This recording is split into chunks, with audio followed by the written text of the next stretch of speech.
Hello दोस्तों। स्वागत है आप सभी का। तो भाई आज हम लगाने वाले हैं आरआरबी एनटीपीसी के सीबीटी 2 के लिए लाइव टेस्ट, जो कि इस वक्त चल रहा है ओलिव बोर्ड की वेबसाइट पर। ठीक है जी। तो आप सभी को पता है कि आपका सीबीटी 1 का एग्ज़ाम कंडक्ट कराया गया था, उसकी आंसर की आउट हो चुकी है ना। आप सभी ने अपने मार्क्स चेक कर लिए होंगे। तो उसके बेसिस पर जिसके भी ठीक ठाक मार्क्स बन रहे हैं, तो वो भाई सीबीटी 2 की तैयारी में लग जाओ बढ़िया तरीके से। ठीक है। तो इसी तैयारी में हम सीबीटी 2 का मॉक टेस्ट लगाएंगे आज। यहाँ पे हम देखेंगे इस मॉक टेस्ट का सॉल्यूशन।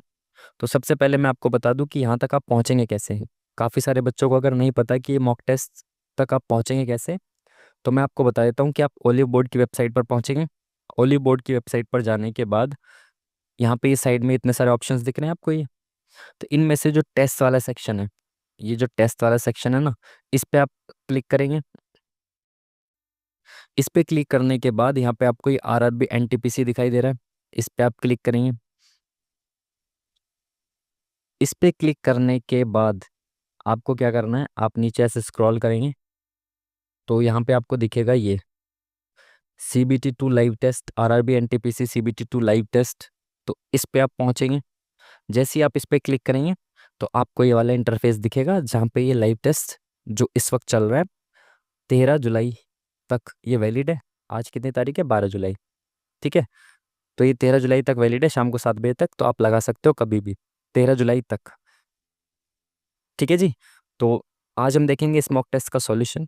इसमें आप सीख क्या सकते हैं, अप्रोच, एग्जाम ओरिएंटेड अप्रोच, कि आप किस तरह से एग्जाम में विद इन टाइम क्वेश्चंस को सॉल्व करेंगे, कैसे आप कई बार ऑप्शन से आंसर तक पहुंचेंगे, कैसे आप कई बार यूनिट डिजिट से आंसर तक पहुंचेंगे, और इसी तरह की बहुत सारी छोटी छोटी सी चीज़ें जो आपका एग्जाम में बहुत सारा समय बचा सकती हैं, वो आप यहाँ पे सीख सकते हो। ठीक है जी। तो चलिए शुरू करेंगे आज का mock test RRB NTPC CBT 2 के लिए, ग्रेजुएशन लेवल वाले। ठीक है। तो चलो भाई शुरू करते हैं बिना किसी देरी के साथ, ज्वाइन करते हैं इसको।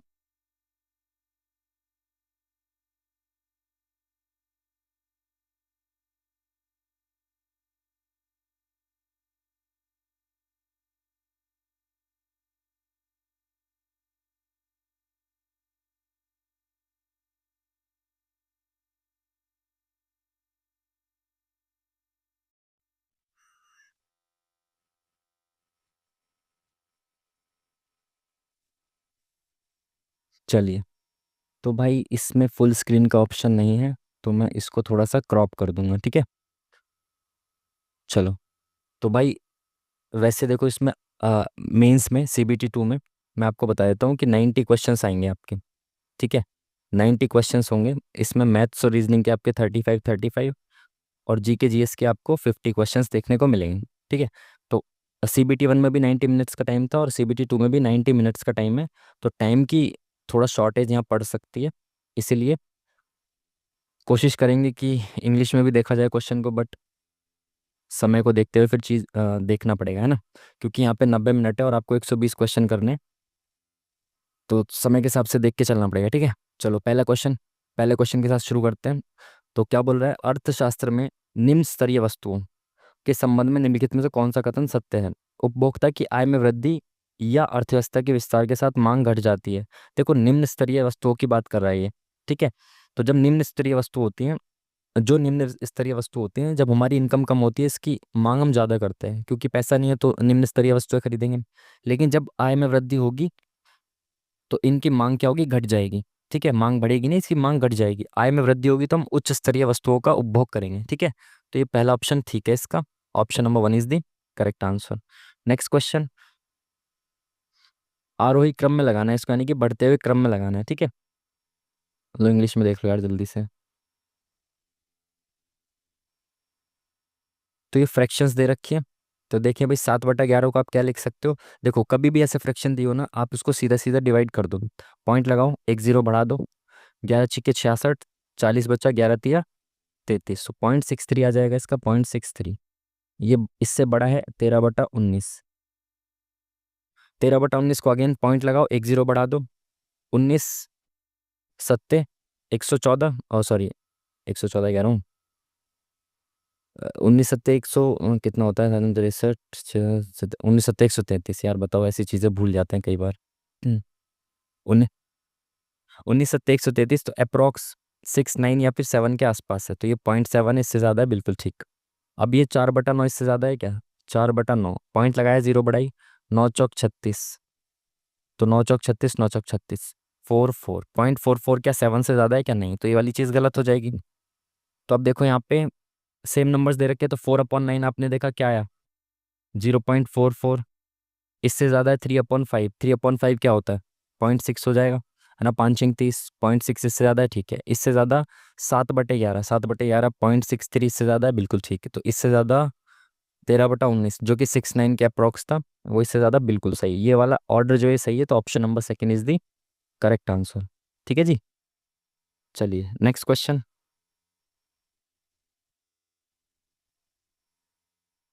42वें संवैधानिक संशोधन अधिनियम 1976 द्वारा प्रस्तावना में 3 नए शब्द जोड़े गए थे, कौन से? समाजवादी, धर्मनिरपेक्ष और अखंडता। Option number C is the correct answer. ठीक है, ये सभी को पता होना चाहिए, काफी फेमस क्वेश्चन।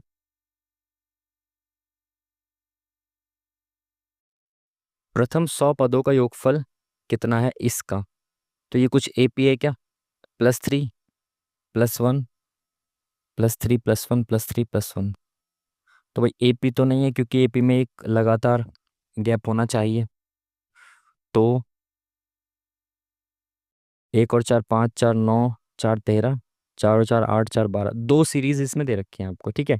एक तो है 1 5 9 13 ऐसे करके, जिसमें 4 4 का गैप है, और एक सीरीज है 4 8 12 ऐसे करके, इसमें भी 4 4 का गैप है। 100 पद चाहिए, तो 50 ये वाले पद हो जाएंगे और 50 ये वाले पद हो जाएंगे, ठीक है। इन दोनों का अलग अलग सम निकाल दो, सिंपल। तो एपी का फॉर्मूला कई बार आपको जैसे मान लो नहीं याद है, ठीक है, तो आप क्या करो, एवरेज निकाल दो और एवरेज में इंटू कर दो कि टोटल नंबर्स की, तो सम आ जाएगा आपके पास। जैसे ये 50 पद है, तो एवरेज क्या होगा? एवरेज क्या होता है? बीच वाला पद, यानी 50 में बीच वाला क्या क्या हो जाएगा? 25 और 26 के बीच वाला। जो 25 और 26 के बीच में आएगा वही तो एवरेज हो जाएगा। तो भाई 25वें और 26वें पद तक आप कैसे पहुंचोगे? देखो, पहला पद, दूसरा पद, तीसरा पद। दूसरा पद कितना है? 4 एकम 4 + 1। तीसरा पद 4 दूनी 8। तीसरा पद 4 तिया 12। तो जितने पद जौन सा पद चाहिए उसमें 4 से मल्टीप्लाई करके +1 कर दो। जैसे मुझे दूसरा पद चाहिए, 4 दूनी 8 +1। तीसरा चाहिए, सॉरी, दूसरा पद चाहिए, तो 4 में 1 की मल्टीप्लाई, यानी एक कम की मल्टीप्लाई करनी पड़ेगी। तो 4 एकम 4 +1। चौथा पद चाहिए 4 तिया 12 +1। तो मुझे 25वां पद चाहिए, तो एक कम, 24 को 4 से मल्टीप्लाई करूंगा तो 24 × 4 = 96 और +1 97। तो 25वां पद 97 हो जाएगा, और गैप कितने का? 4 का, तो ये हो जाएगा 101। इनके बीच में क्या आ जाएगा? 4 का गैप है, तो +2, यानी कि 99 क्या हो जाएगा? इनका एवरेज हो जाएगा। और अगर एवरेज 99 है और टोटल 50 नंबर्स हैं, तो सम कितना आ जाएगा? ये आ जाएगा 0 5 9 45, 45 और 4 49। ठीक है, अब इसका सम निकालो आप। 4 8 12 ऐसे करके, तो इसमें तो 4 के मल्टीपल है, तो जौन सा पद निकालना है? 50, अगेन 25 और 26 के बीच में होगा एवरेज, तो 25 × 4 = 100, और ये 104, तो इसका एवरेज क्या हो जाएगा? 102। तो 102 एवरेज हो गया, और 50 पद है, तो इसका सम कितना हो जाएगा? 0 5 दूनी 10, 5 एकम 5, 5100 और 4950।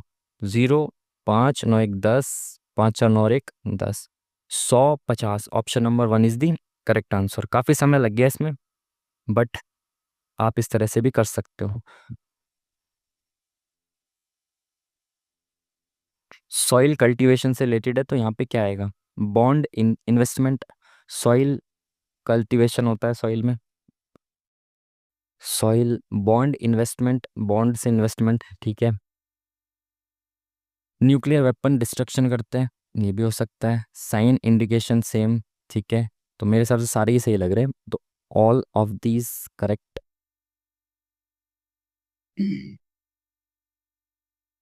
प्रकाश संश्लेषण में कार्बन स्वांगीकरण के मार्ग का मानचित्र करने के लिए 1901 में नोबेल पुरस्कार किसने जीता?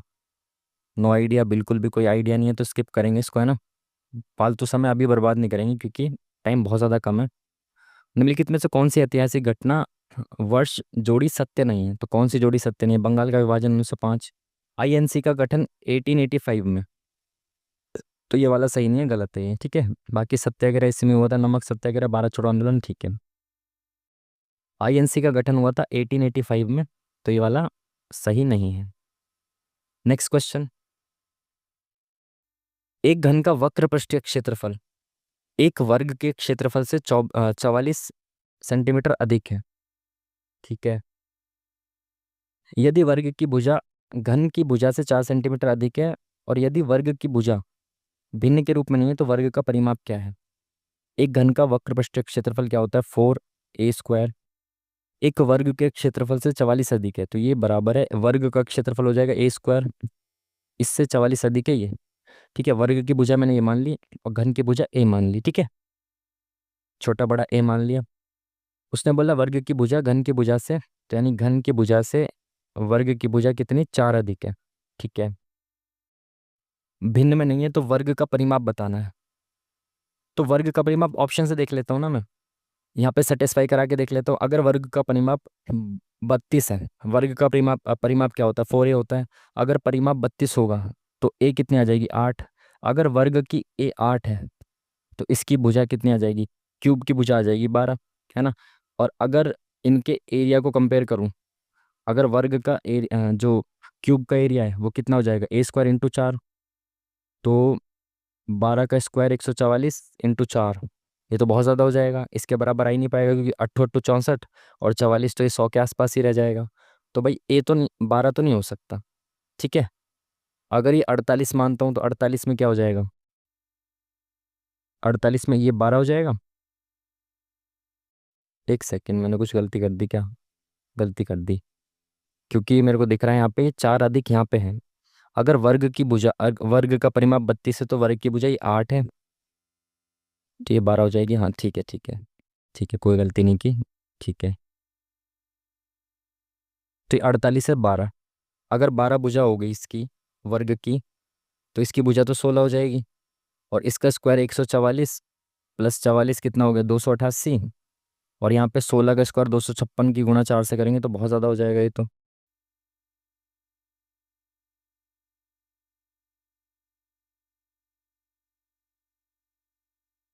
वर्ग की भुजा घन की भुजा से 4 सेंटीमीटर अधिक है। अरे यार, ये गलत हो गया यहाँ पे। जब भी मैं कहूँ कि आंसर तो बड़ा ही आएगा, हर सिचुएशन में यहाँ से बड़ा आएगा, बराबर तो आ ही नहीं सकता। वर्ग की भुजा यानी कि a बराबर है घन की भुजा से 4 अधिक, ये बनेगी सिचुएशन। घन की भुजा तो हमने ये मानी है ना, क्यूब है, ये स्क्वायर है। अरे इतना कम टाइम में भी टाइम बर्बाद हो रहा है। तो ये मान लेते हैं 32। तो अगर स्क्वायर का जो परिमाप है 32 है, तो एक भुजा हो जाएगी 8, 8 चौक 32। और अगर ये 8 है, तो ये कितना हो जाएगा? 4 हो जाएगा, है ना। तो अगर यहाँ पे देखूँ अब सेटिस्फाई करा के, तो 8 8 64, और ये कितना हो जाएगा? 108। और यहाँ पे अगर मैं 4 रखता हूँ, 4 चौक 16 चौका 64, तो ये इक्वल नहीं होगा, सेटिस्फाई नहीं करेगा। 48 अगर है, तो ये 12 हो जाएगी एक भुजा। अगर ये 12 है, तो ये कितना हो जाएगा? ये 8 हो जाएगा। तो 12 का 144 और 44 कितना हो जाएगा? ये 144 और 44 हो गया 288, सॉरी 188। और यहाँ पे कितना रखना है? 8 रखना है। तो 8 8 64 चौका 6 चौक 24, बराबर होगा ही नहीं ये भी। तो अब इसको भी नहीं रख सकते आप। अगर वर्ग का परिमाप 40 है, तो एक भुजा हो जाएगी 10। और अगर ये 10 है, तो ये कितनी हो जाएगी? 6 हो जाएगी। तो 10 धाम 100, और 44 144। और यहाँ पे 10 धाम, सॉरी ये कितना है? 6 6 36, 36 चौका 4 6 24, 7 12 13 14, बिल्कुल सही। तो ये वाला ऑप्शन करेक्ट हो जाएगा, सी। तो कुछ मैंने क्या किया, मैंने केवल इसमें पुट करके देखने की कोशिश की, ऑप्शन पुट करके जल्दी हो जाता है आंसर, बट मैंने गलत इक्वेशन बना दी, इसलिए बहुत ज़्यादा टाइम खराब हो गया। हमने इक्वेशन बनाई ऐसे करके, उसमें पुट करने की कोशिश की। हमने ऑप्शन से देखा कि अगर वर्ग का परिमाप पहला ऑप्शन होता तो भुजा इतनी हो जाती, फिर घन की भुजा देखी कितनी हो जाती, उससे सेटिस्फाई कराने की कोशिश की। तो जो ऑप्शन नंबर सी है वो सेटिस्फाई कर गया। ठीक है, टाइम बहुत ज़्यादा खर्च कर दिया बेफिजूल का। द्रौपदी मुर्मू ने 2025 में राष्ट्रीय नालसा के कार्यकारी अध्यक्ष के रूप में किसे नामित किया है? नालसा के कार्यकारी अध्यक्ष के रूप में किसे नामित किया है? पता नहीं, अभी शायद चंद्रचूड़ जी को ह्यूमन राइट कमीशन या फिर किसी में शायद इनको किया गया है। आई थिंक इसमें ही होगा शायद। कौन सा वक्र मुद्रास्फीति और बेरोजगारी के बीच विपरीत संबंध को दर्शाता है? तो मुद्रास्फीति और बेरोजगारी के बीच में दर्शाता है फिलिप्स कर्व। ये बहुत बार टेक्स्ट बुक के मॉक में भी आपको मैंने एक्सप्लेन किया है, और ये ग्रेजुएशन में भी पढ़ा होगा आपने, इकोनॉमिक्स में।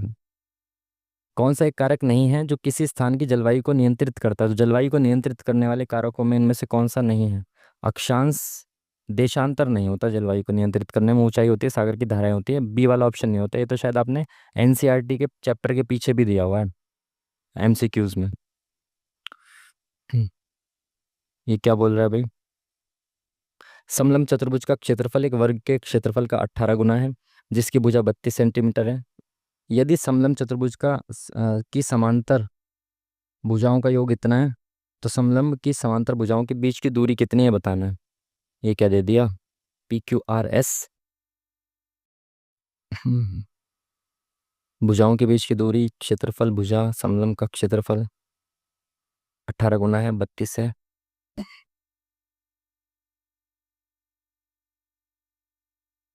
भुजाओं के बीच की दूरी बतानी है, तो शायद ये इसका क्रम दिया हुआ है कि किस क्रम में आप निकालोगे भुजाओं के बीच की दूरी।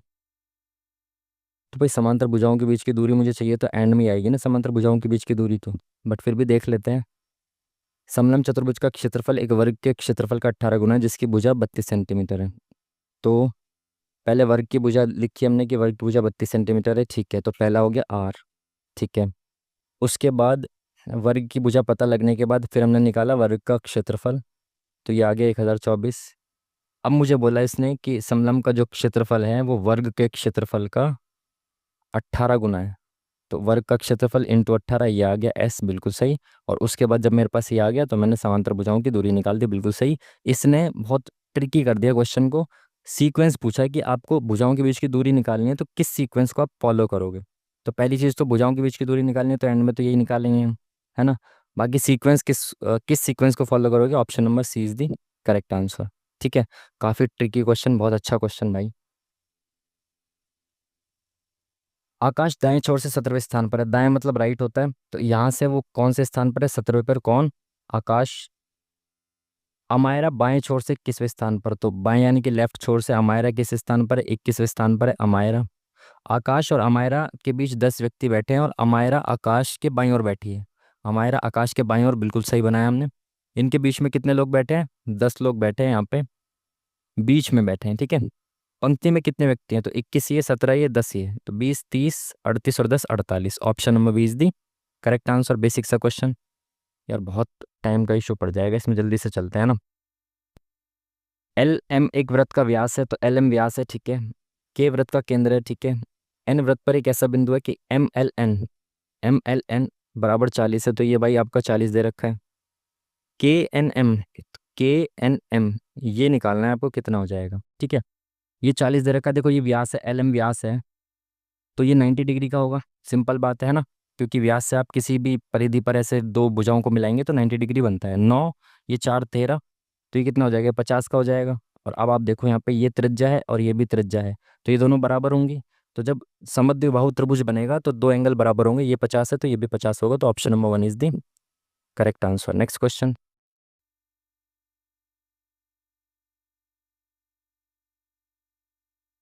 उड़ीसा का एक त्योहार राजा परबा डैश के लिए मनाया जाता है, कितने दिन के लिए मनाया जाता है राजा परबा? भाई ये तो नो आइडिया, ज़्यादा से ज़्यादा 2 दिन मना लेते होंगे, है ना। तुक्का मार रहा हूँ, सूखा तुक्का, तो इसीलिए गलत हो सकता है। मिरेकल पहले चौथे पांचवें छठे अक्षरों का उपयोग करके कितने अर्थपूर्ण 4 अक्षर वाले अंग्रेजी शब्द बनाए जा सकते हैं, प्रत्येक अक्षर केवल एक बार। तो देखो पहला अक्षर तो M, चौथा 1 2 3 4 1, पांचवा 1 2 3 4 5 C, और छठा L, ठीक है। इनसे यूज करके आपको अक्षर बनाने हैं, तो भाई क्या हो सकता है? पहला तो CALM, काम ही दिख रहा है आपको, काम, ठीक है। और कोई बनाया जा सकता है क्या? और तो नहीं दिख रहा ना कोई, LACM, ACLM, MACLMLC, एक ही दिख रहा है ना, और तो नहीं है ना। C, अच्छा CLAM, क्लेम भी तो बन जाएगा, क्लेम भी बन जाएगा। और तो नहीं है ना कोई। आई थिंक 2 ही होने चाहिए, option number 20 the correct answer, ठीक है। चलो नेक्स्ट क्वेश्चन।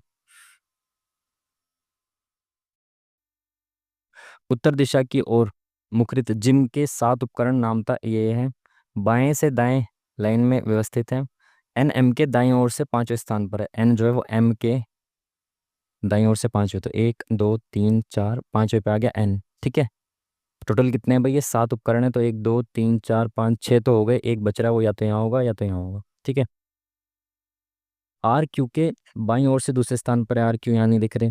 एस आर आसन रखा गया, नहीं दिख रहे। एम ओ के बाईं ओर से दूसरे स्थान पर है, तो एम जो है वो ओ के बाईं ओर से दूसरे स्थान पर है। ठीक है, अब देखो बाकियों को देखते हैं जो जो रह गए। आर क्यू के बाईं ओर से दूसरे स्थान पर है, आर क्यू के बाईं ओर से, तो देखो संभावनाएं देखते हैं। क्यू के, क्यों कह रहा हूँ, क्यू के बाईं ओर से दूसरे स्थान पर, अगर क्यू यहाँ होगा तो आर यहाँ पे आ जाएगा, बल्कि यहाँ तो ओ बैठा हुआ है, तो क्यू यहाँ तो नहीं हो सकता। अगर क्यू यहाँ बैठेगा तो आर यहाँ पे आ जाएगा। ठीक है,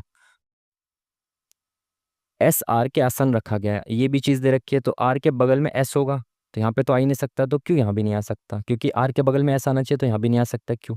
तो क्यू अगर यहाँ रखा जाएगा तो उसके बगल में आर यहाँ पे आएगा, बट यहाँ पे भी इसके बगल में एस नहीं आ सकता, क्योंकि एक ही जगह है यहाँ पे, तो बस, तो क्यू यहाँ पे भी नहीं आएगा, तो एक बची जगह क्यू यहाँ, क्योंकि एक ही जगह बची यहाँ पे। ठीक है, तो इसके बाएं से दूसरे स्थान, तो बाएं से दूसरे स्थान पर आर यहाँ पे आ जाएगा, और इसके बगल में कौन बैठा है, एस। एस आर के आसन यानी कि बगल में बैठा हुआ है। ठीक है, पूछा क्या है, पी का स्थान कौन सा है, एन के संदर्भ में, तो पी कहाँ है भाई, जहाँ खाली जगह है वहाँ पे पी बैठ जाएगा। अब एन के संदर्भ में ये कहाँ पे, 1 2 3 4 बाएं से चौथा, तो option number 1 is the correct answer. चलो क्वेश्चन मार्क पे क्या आएगा बताना है आपको। EF+1, KLM+2, TUVW+3, तो RS+1, DEF, तो ये ऑप्शन, ये वाला खत्म, ये नहीं, ये तो बचेगा। RSDEFQRST, तो एंड में टी आएगा, तो ये option is the correct answer, option number C is the correct answer. Next question, Samaveda में मंत्र एक विशेष प्रकार के पुजारी द्वारा गाए जाते थे जिन्हें डैश कहते हैं। तो भाई मंत्रों का गायन करने वाले पुजारी, ये इंपॉर्टेंट है, एग्जाम में पूछा जाता है, पता होना चाहिए। उदगात्री, तो उदगात्री किसका होता है, ये होता है सामवेद का। अध्वर्यु, तो ये होता है भाई आपका, आई थिंक ये यजुर्वेद का होता है शायद। सनीता, होत्री, होत्री किसका होता है, हाँ होत्री होता है सामवेद का, है ना। ओ सॉरी, सामवेद का तो ये होता है, होत्री किसका होता है फिर, होत्री ऋग्वेद का होता है आई थिंक। हाँ होत्री ऋग्वेद का होता है। एक सेकेंड, ऋग यजुर यानी कि होत्री, अदर्यु, उदागात्री और ब्राह्मण, ऐसे क्रम होता है। यजुर्वेद ऋग्वेद, यजुर्वेद, सामवेद, अथर्ववेद, तो सामवेद का उद्गात्री होता है, यजुर्वेद का होत्री, इसका अदर्वयु, और इसका ब्राह्मण। तो ऑप्शन नंबर, सामवेद का पूछा, option number 1 is the correct answer. इतना डिटेल में एक्सप्लेन नहीं करना है यार, टाइम बहुत कम है, जल्दी से चलेंगे। इतने ग्राम चीनी के कटोरों की कुल संख्या ज्ञात कीजिए जिन्हें इतने ग्राम के डिब्बे में खाली किया जा सकता है। तो एक कटोरे चीनी, एक कटोरे में इतनी चीनी आएगी, टोटल इतनी चीनी चाहिए, तो भाई 51, और इसको अप्रोक्स माने तो 5 से अगर मैं मल्टीप्लाई करूँ, 5 5 25, 255 ग्राम के आसपास। 5 बार कटोरा भर के डालेंगे तो 5 ही कटोरे चाहिए मुझे, है ना। यहाँ पे 1/3 को 5 बार करेंगे तो 5/3 हो जाएगा, और यहाँ पे कितना बचा, एक सही 2/3, तो ये 5/3 ही बचा, यानी कि 5 कटोरे भर के डाल दूंगा तो ये भर जाएगा। ठीक है, option number C is the correct answer. तो बहुत बेसिक सा सवाल था। Which which of the following, निम्नलिखित में से कौन सी घटना ऐतिहासिक घटना, अरे यार, घटनाओं के कालानुक्रमिक क्रम के अनुसार सबसे पहले कौन सी घटना हुई, ये आपको बताना है। तो बक्सर का युद्ध 1764, है ना। फर्स्ट एंग्लो मैसूर युद्ध आपका हुआ था 1775 के आसपास, जो कि शायद 82 में खत्म हुआ। अमृतसर की संधि सभी को पता है 1809। खिलाफत आंदोलन तो 19 में होके जाके हुआ था। तो सबसे पहले कौन सी हुई है, बक्सर की लड़ाई, तो option number 1 is the correct answer. Next question, एक दुकानदार एक वस्तु पर प्रत्येक 3 महीने बाद 12% की क्रमागत छूट प्रदान करता है। यदि एक व्यक्ति समान वस्तु को 1 अक्टूबर को इतने रुपए में खरीदता है, तो ज्ञात कीजिए कि समान वर्ष में जनवरी महीने में समान वस्तु का मूल्य कितना था। 3 महीने बाद वो 12% की छूट देता है, वो भी सक्सेसिव क्रमागत छूट देता है। व्यक्ति समान वस्तु को 1 अक्टूबर को खरीदता है, तो उसी समान वर्ष में जनवरी में, अगर मैंने कहा जनवरी में खरीदी होती है वस्तु, 3 महीने बाद फिर 10 की जनवरी फरवरी मार्च अप्रैल, अप्रैल में फिर 10% की छूट मिल जाती है। फिर 3 महीने बाद अप्रैल मई जून जुलाई, जुलाई में फिर 3 महीने की छूट मिल जाती है। जुलाई अगस्त सितंबर अक्टूबर, अक्टूबर में फिर 30 महीने की छूट मिल जाती, 10% की छूट मिल जाती है। ठीक है। तो जनवरी में कोई कीमत थी उसकी, हमने कहा एक्स कोई कीमत थी उसकी जनवरी में। ठीक है। उसके बाद इस पे कितने की छूट मिली, 12% की छूट मिल गई। तो ये इसकी वैल्यू कितनी बची होगी, 88% बची होगी। 12% छूट मिल गई तो ये कितना हो गया, 4 दूनी 8, 4 दूनी 8, 4 दूनी 8, 4 5 20। तो इसकी अगले महीने यहाँ पे कीमत कितनी हो गई, 22/25 बची होगी। फिर अगले महीने यहाँ पे भी 22/25 हो गई होगी इसकी, है ना। फिर अक्टूबर में भी 10% छूट मिल गई, 12% छूट मिल गई होगी। तो 22/25 बची होगी। और एंड में अक्टूबर में जाके इसने कितने की खरीदी है ये चीज़, 17036.8 में। समझ पाए बात को। कोई चीज़ जनवरी में इतने की थी, तो फिर हर साल वो 12% 10% नहीं, 12% का सक्सेसिव डिस्काउंट देता है। तो 12% का डिस्काउंट यानी 88% बची कीमत। फिर अगले साल फिर इसका 88%, फिर उसका 88%, तो कुल मिला के अक्टूबर में इतनी कीमत बनी। तो देखें इसको अब जल्दी से। तो कैलकुलेशन करनी है आपको, तो इधर 25 25 25 इंटू कर देंगे आप, और नीचे क्या आ जाएगा, 22 × 22 × 22। ठीक है। इस पॉइंट को हटा देंगे तो नीचे 10 आ जाएगा। तो 11 से काटो, 11 एकम 11, 11 दूनी 22, 11 एकम 11, 6 इधर बचा, 11 पंजे 55, 5 इधर गया। तो 11 चौक 44, और 6 3 9, 11 अट्ठे 88, 11 अट्ठे 88। ठीक है। फिर 11 से काटो, 11 दूनी 22, 11 एकम 11, 11 चौक 44, 0, 11 अट्ठे 88। फिर 11 से काटो, 11 दूनी 22, 11 एकम 11, और 3 बचा, 11 दूनी 22, 11 अट्ठे 88। 8 से काट दो, 8 एकम 8, 8 छिंग 48। ठीक है। तो यहाँ पे क्या बचा, अब ये 10 बचा, तो इसको काटो 2 से, 2 पंजे 5 से काट दो, 5 दूनी 10, 5 पंजे 25। इसको 2 से काट दो 8 बार में, तो 8 पंजे 40, ये 40 बन गया। और ये 25 25 का 625 बन गया। 0 4 पंजे 20, यानी 8 2 10, 4 24 और 25। तो 25,000 आ जाएगी एक्स की वैल्यू। यही पूछा था कि जनवरी में वो कितने रुपए की थी, 25,000 रुपए की। ठीक है।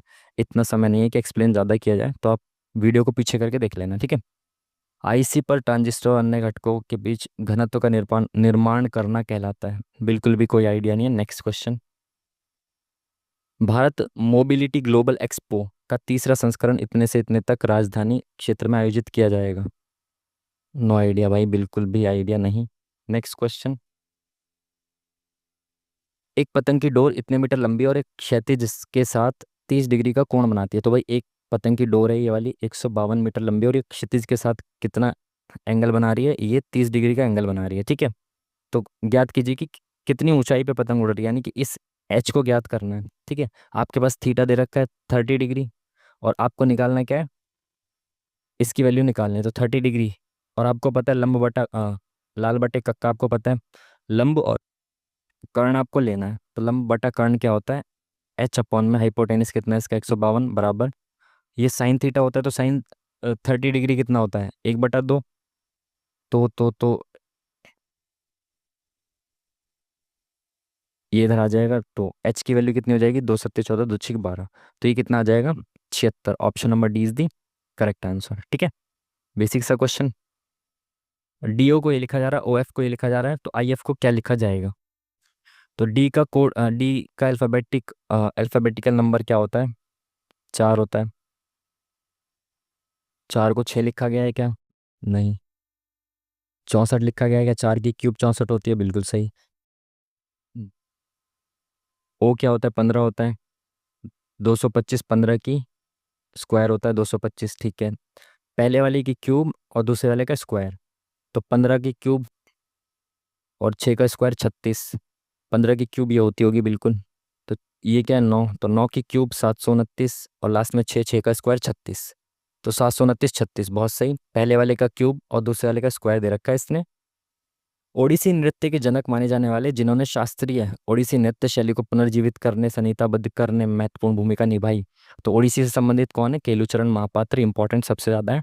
तो इनके साथ हम जाएंगे। Next question. इनका एक पेयर का आपको देखना है यहाँ पे कौन सा युग्म सेटिस्फाई करेगा इस इक्वेशन को। तो सबसे पहले आपको डिवाइड चेक करना होता है, रख के कि डिवाइड जहाँ पे हम रखेंगे वो हो पाएगा क्या। यहाँ पे रखेंगे तो हो पाएगा, बिल्कुल हो पाएगा। तो अब जल्दी जल्दी से करके देख लो, +25 -2 +48/4, तो 12 आ जाएगा। यहाँ पे 31 बन पाएगा क्या?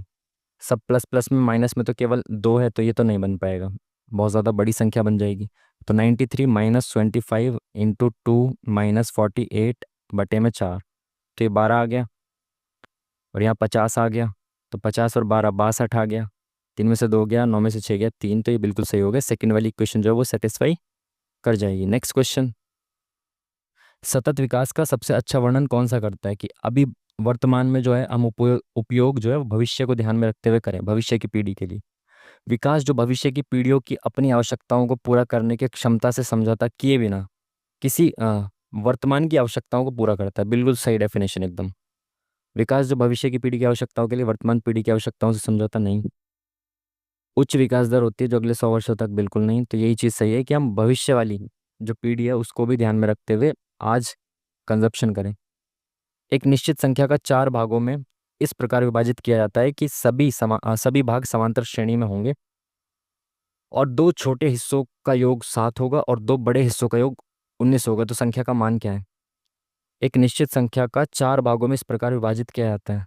तो निश्चित कोई एक संख्या को 4 भागों में विभाजित करेंगे तो पहले 2 छोटे हिस्सों का योग 7 होगा और 2 बड़े हिस्सों का योग 19 होगा। और संख्या इतनी बड़ी कैसे हो जाएगी भाई? 4 हिस्सों में मैंने ऐसे बांटा कि पहले 2 का योग इतना है, बाद के 2 का योग इतना है, तो संख्या तो 26 हो गई। कुछ गलत दे रखा है क्या इसमें? देखो इंग्लिश में पढ़ते हैं इसको, इंग्लिश में क्या लिखा है? A certain number is factorised, ये इंपॉर्टेंट था। इसने बांट दिया बट बल्कि यहाँ पे तो इसका फैक्टर किया जा रहा है। तो 4 फैक्टर कर रहे हैं इसके, और फैक्टर को 4 भागों में इस प्रकार बांटना है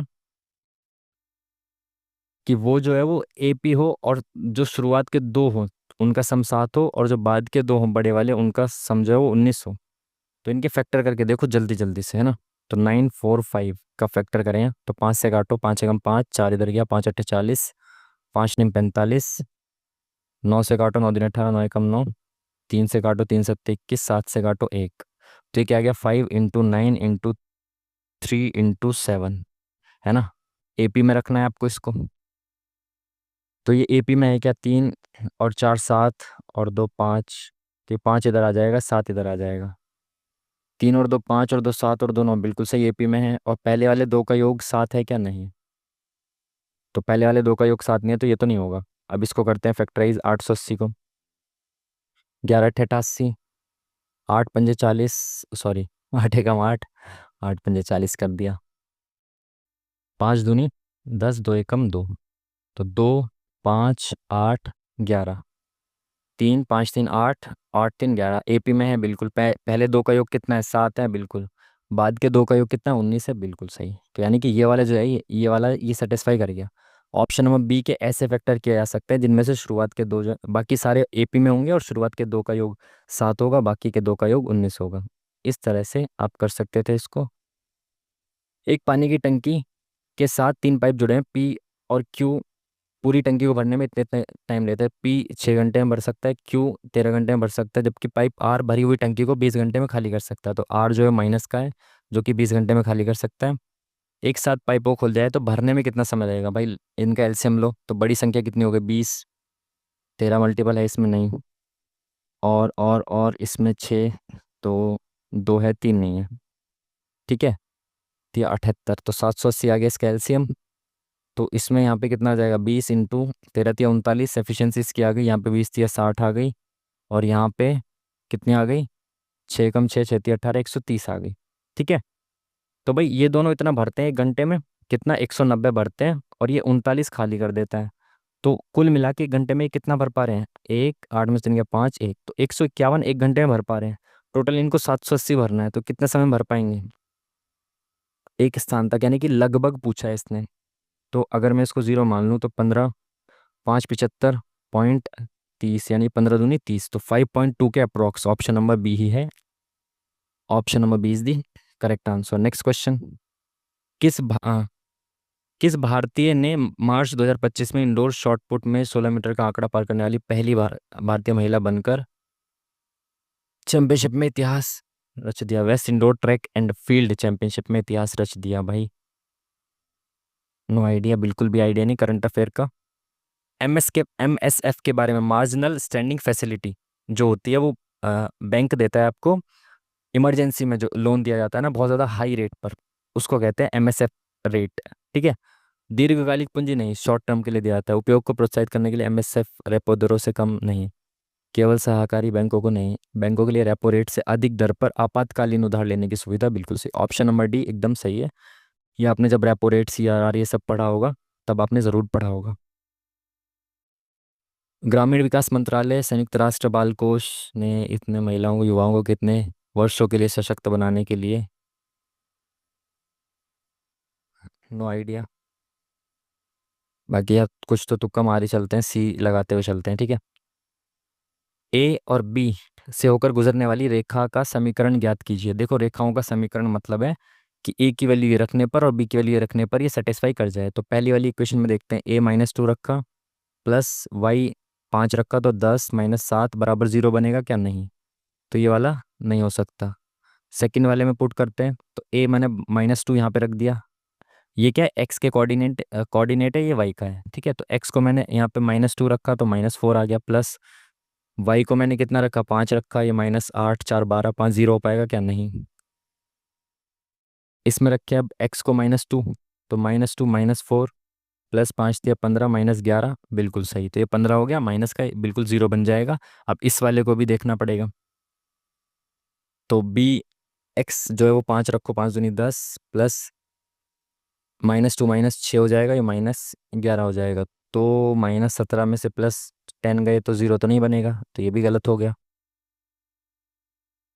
इसमें रख के देखो जल्दी से, -2 + 5 -3, तो ये हो जाएगा 0, बिल्कुल सही। इसमें देखिए 5 -2 -3 बिल्कुल 0 हो जाएगा। तो option number D is the correct answer. ये एक्स और वाई की वैल्यूज दे रखी है, दोनों पुट करके देखनी है, जहाँ पे सेटिस्फाई कर जाएगा वो आंसर होगा। तीन, एक निश्चित तरीके से समान एक भिन्न असंगत युग्म को चुनना है आपको। 210 और 7, तो इंटू 30 हो रहा है। 9 × 3 = 27 नहीं हो रहा। 12 × 5 = 60, 50 से इंटू हो रहा है। 10 42 से इंटू हो रहा है। 7 × 21 12 × 5 = 60 10। इस लॉजिक से अगर मैं देखूँ तो भाई ये तो 9 का मल्टीपल है ही नहीं। बाकी सब में क्या है कि सब मल्टीपल दे रखे हैं, 7 का मल्टीपल, ये 12 का है, ये 10 का है, इसमें तो ये 9 का मल्टीपल नहीं है, तो ये ऑड वन आउट मेरे हिसाब से होना चाहिए। अगर ये सेम लॉजिक लगेगा तो निश्चित तर्क का अनुसरण करके ये इससे संबंधित है, ये इससे संबंधित है, तो 9 किससे संबंधित होगा?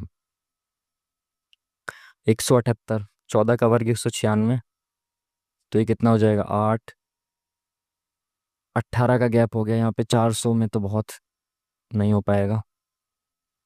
14 एकम 14, 14 दूनी 28 इंटू 12 प्लस 10, है ना?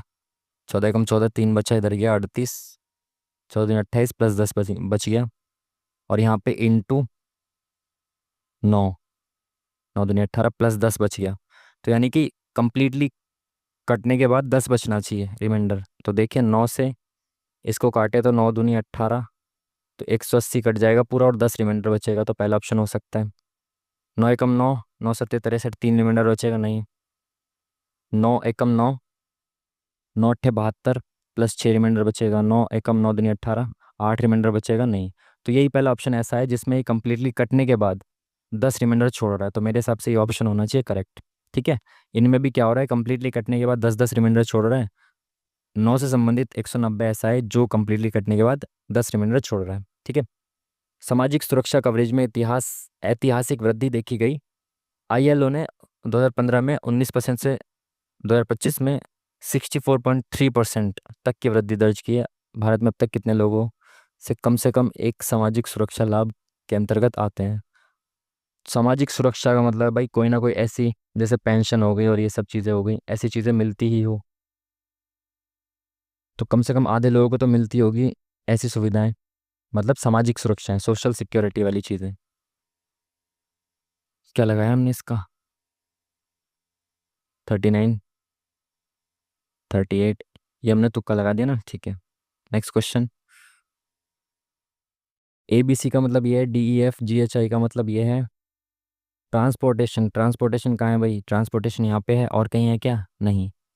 तो GHI मतलब ये H का मतलब होगा, तो option number B is the correct answer. Next question. Set input दिया गया है, अंतिम चरण तक इनपुट और पुनर्व्यवस्था के चरणों का एक उदाहरण निम्नलिखित है। अच्छा, ये एक इनपुट है, इसको चेंज कर करके ऐसे लिखा गया है, 4 चरण बनाए गए हैं और सेम इनपुट इन्होंने दिया है, तो इसका चौथा चरण क्या होगा ये आपको चेक करना है। तो देखें पहले क्या बदला हुआ है इसमें। 59 कहाँ से आया भाई? 59, 59, 59 तो इसमें है ही नहीं। 95 है, 95 का 59 हो गया हो क्या पता, है ना? तो 95 यानी कि लास्ट से थर्ड वाला पहले आ जाएगा, तो यहाँ पे लास्ट से थर्ड वाला पहले आ जाएगा, यानी कि 86, 68 बन जाएगा, ठीक है। उसके बाद यहाँ पे 81, 28, 92, 57, 46, 74 और ये 13 जो है वो 31 बन गया, तो लास्ट वाला जो है वो चेंज होके 91 बन जाएगा, ठीक है।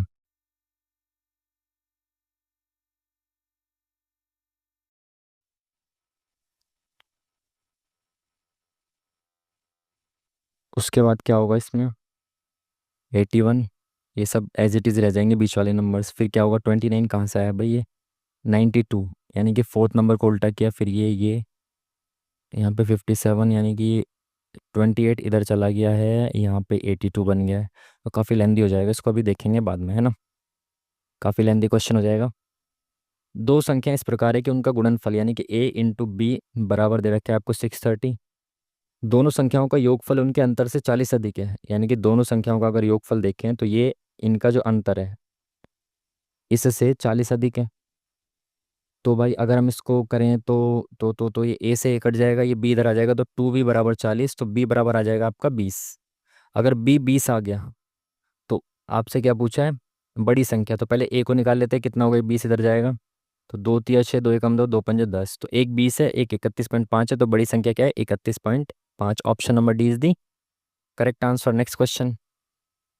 निम्नलिखित में से किस केंद्रीय मंत्री ने उड़ीसा के पुरी में सार्वजनिक स्वास्थ्य सेवा प्रणाली में अच्छे और अनुकरणीय प्रथाओं और नवाचार नवाचार पर 9वें राष्ट्रीय शिखर सम्मेलन का उद्घाटन किया? स्वास्थ्य की बात चल रही है, तो भाई केंद्रीय मंत्री अगर होंगे तो JP नड्डा जी जो हैं वो स्वास्थ्य मंत्री हैं, तो शायद इन्होंने किया हो, बाकी नो आइडिया। Next question.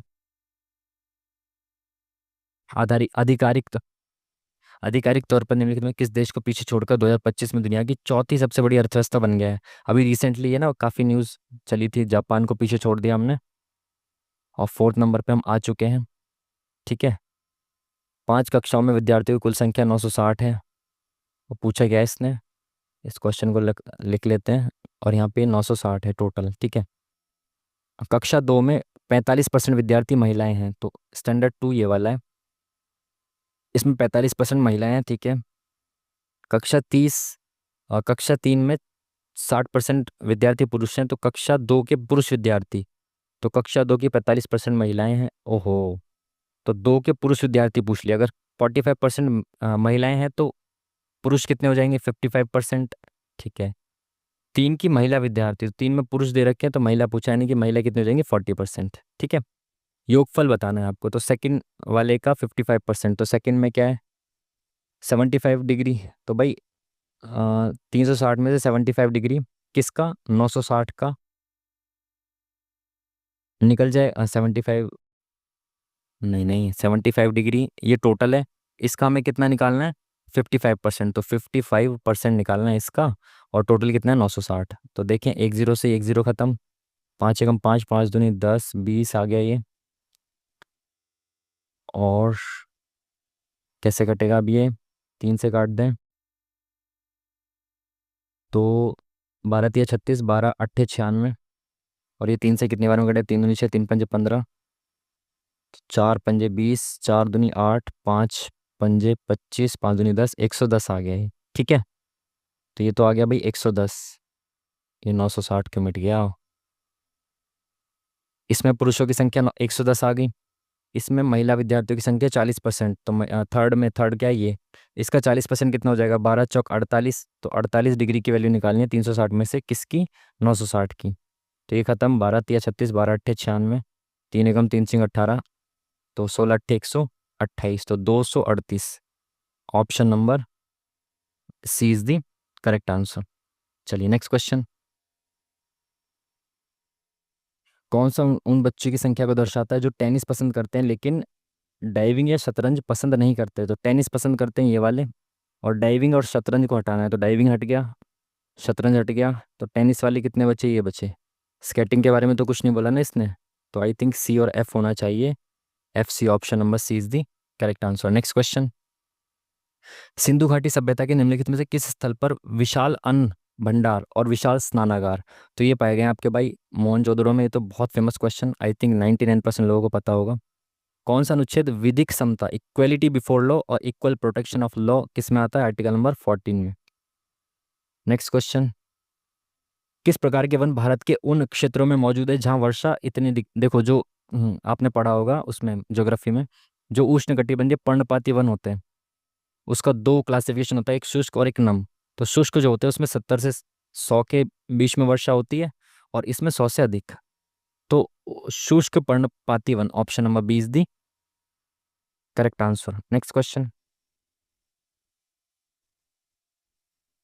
निम्नलिखित में से कौन सा निश्चित रूप से सत्य है? अच्छा, इनइक्वालिटी का क्वेश्चन है।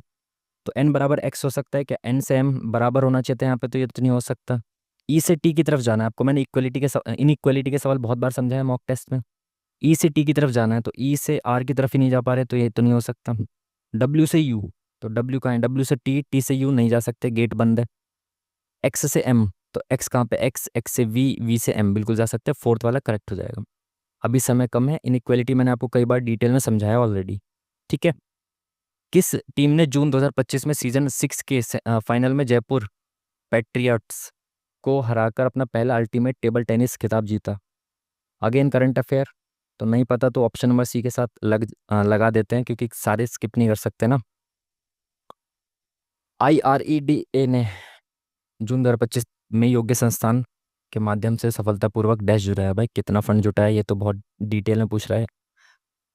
1200 मीटर लंबी एक दौड़ में एम इतने सेकंड में और एन इतने सेकंड में दौड़ पूरी करता है, तो एम एन को पूरी डैश दूरी से हराता है। तो भाई एम ने एन को हराया, तो एम ने इतने सेकंड में दूरी तय कर ली 1200 मीटर, तो एन जो है वो 45 सेकंड में। तो ये देखना होगा जितनी सेकंड में एम पहुंच चुका था उतनी सेकंड में एन कहाँ पे था। तो भाई 1200 मीटर एन ने 45 सेकंड में पार की, तो एक सेकंड में इतनी दूरी चली होगी, तो 43.2 सेकंड में कितनी दूरी चली ये निकालना है आपको। तो 15 × 45, 15 × 8 = 120, तो इसमें एक जीरो हटा देंगे यहाँ से, 3 × 1 = 3, 3 × 4 = 12, 3 × 4 = 12, तो 8 से मल्टीप्लाई करें, 8 × 4 = 32, 8 × 4 = 32, 33 × 34 = 35, 8 × 8 = 9, 10 = 11, तो 1152 मीटर वो चल चुका होगा जब तक वो एम जो है पूरी चल चुका है और एन ने 1152 मीटर चली है। तो कितने मीटर वो पीछे रह गया? 48 मीटर, तो यानी कि उसने 48 मीटर से उसको हरा दिया। Next question. आरबीआई ने, रिजर्व बैंक ऑफ इंडिया ने जून 2025 में स्ट्रिप्स में राज्य सरकार की प्रतिभूतियों के व्यापार की अनुमति दी। स्ट्रिप्स की फुल फॉर्म बतानी है आपको, तो भाई स्ट्रिप्स इंग्लिश में देख लो। Separate trading of registered interest and principal of securities, systematic trading of registered investment and principal securities, strategic trading of returnable interest and principal securities, state level trading and of registered। I think ये systematic सही लग रहा है, systematic trading of registered investment. बाकी मुझे इसके बारे में कोई आइडिया है नहीं, तुक्का मार रहा हूँ सूखा, लेट्स सी।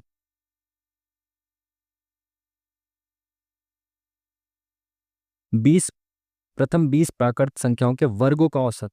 तो आप सभी को पता है जो शुरुआत के प्रथम n स्क्वायर्स के नंबर्स का जो सम होता है वो कितना होता है? इसका फॉर्मूला होता है n+1 और 2n+1 अपॉन में 6। तो n कितना है आपका? 20 × 21, और 20 दूनी 40 और 1 41/6। तो 2 तिया 6, नहीं 3 दूनी 6, 3 सत्ते 21, तो 140 गुणा में 41।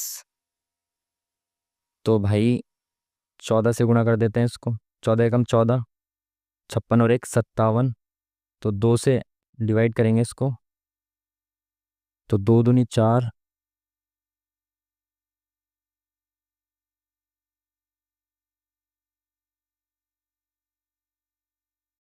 दो दूनी 4, 2 8 16, 2 7 14, 0। ये तो ऑप्शन में ही नहीं है। अच्छा औसत बताना है, सॉरी सॉरी, औसत बताना है, तो ये क्या आ गया? ये तो आ गया इनका सम। 20 संख्याओं का सम ये आ गया, प्राकृत संख्याओं का तो वर्गों का औसत, वर्गों का सम ये आ गया। एवरेज निकालना है तो 20 से भाग करो, तो 2 एकम 2, 2 चौक 8, 2 तिया 6, 0.5, 143.5, ऑप्शन नंबर बी। हमने सम निकाला पहले फॉर्मूले से, उसके बाद एवरेज निकालने के लिए 20 से भाग कर दिया। एक सेकंड, क्या लगा दिया हमने, 143.5 आएगा। Next question.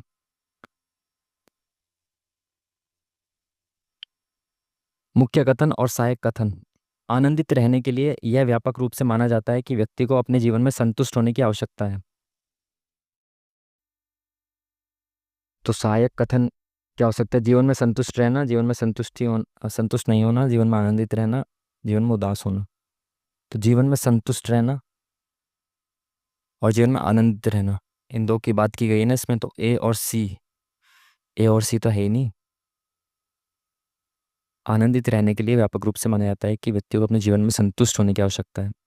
तो जब संतुष्ट रहना है जीवन में, तो आनंदित रहना है।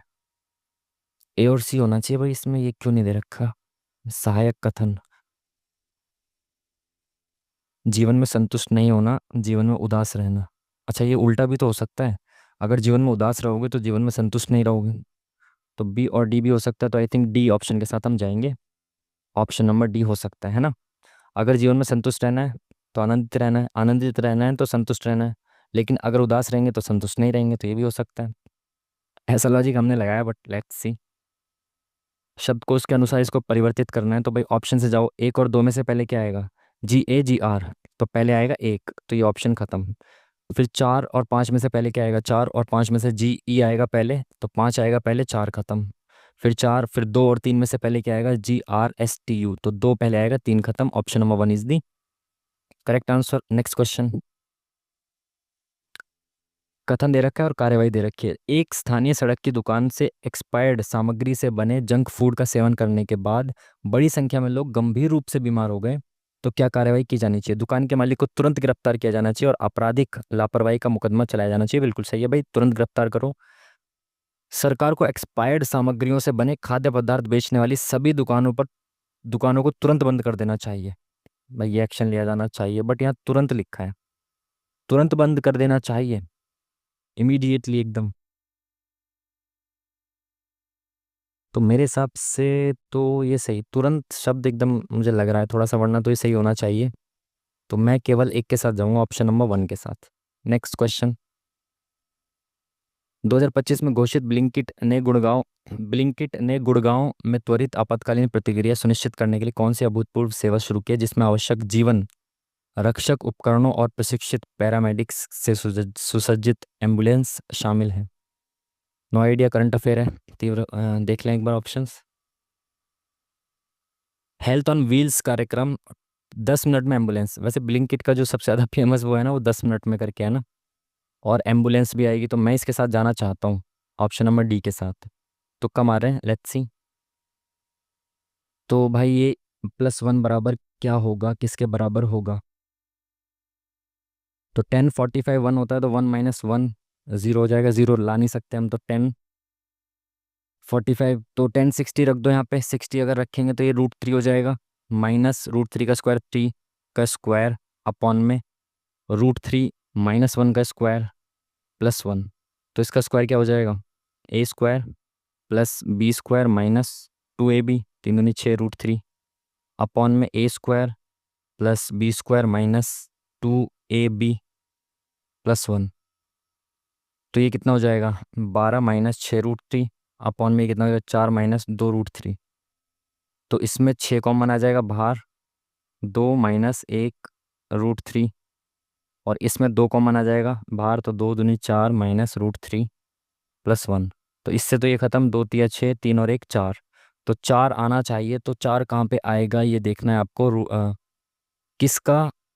थीटा 60 डिग्री रखने पर 4 आएगा, cos² थीटा। एक सेकंड, मेरी टेबल कहाँ गई भाई? ये रही। cos 60 डिग्री होता है आपका 1/2 नहीं आएगा, sin 60 नहीं आएगा, cosec स्क्वायर नहीं आएगा, सेक स्क्वायर, सेक होता है 2, ये आ जाएगा 2 दूनी 4, तो ऑप्शन नंबर डी जो है वो करेक्ट हो जाएगा, सेटिस्फाई कर जाएगा थीटा 60 रखने पर। भोगाली बिहू त्योहार भारत में किस राज्य में मनाया जाता है? तो भाई बिहू जो है, बिहू तो आसाम में मनाया जाता है, काफ़ी फेमस है, भोगाली बिहू भी यहीं मनाया जाना चाहिए। ए बी सी तीन संख्या इस प्रकार है कि ए बी का रेशियो ये है, ए सी का रेशियो ये है, ए बी सी का योगफल उनके औसत से इतना अधिक है। तो एक बार रेशियो देख लो आप इनका, ए बी और सी का रेशियो दे रखा है, ए बी का रेशियो है 2:1 और ए सी का है 3:2। तो ए और सी का दे रखा है ना, तो सी को यहाँ रखना पड़ेगा आपको ए के बगल में। तो ए और सी का रेशियो दे रखा है 3:2। तो भाई जिसके बगल में जगह खाली है उसके बगल में उसको बैठा दो, तो इनका रेशियो क्या आ जाएगा, ए और बी और सी का रेशियो देख लो यहाँ पे, 3 दूनी 6, 2 दूनी 4, 3 एकम 3। तो ये 6, ये 3 और ये 4। अब इसने बोला कि इनका योगफल इनके औसत से 52 अधिक है, तो 6 4 10 3 13, 13 को 3 से भाग करना पड़ेगा औसत के लिए। तो भाई ये पॉइंट में आ जाएगा। तो मैं ऐसा करता हूँ कि इनको 3 से मल्टीप्लाई कर देता हूँ सबको, सबको। तो 6 3 18, 3 6 18, सॉरी 3 से मल्टीप्लाई करना है, 3 3 9, 3 चौक 12। ठीक है, सबको 3 से मल्टीप्लाई कर दिया तो रेशियो तो सेम रहेगा ना, ताकि मेरे को पॉइंट से बचना है, इसलिए मैंने कर दिया ऐसा। तो इनका जो सम है वो कितना आ जाएगा, 20 27 28 29 39।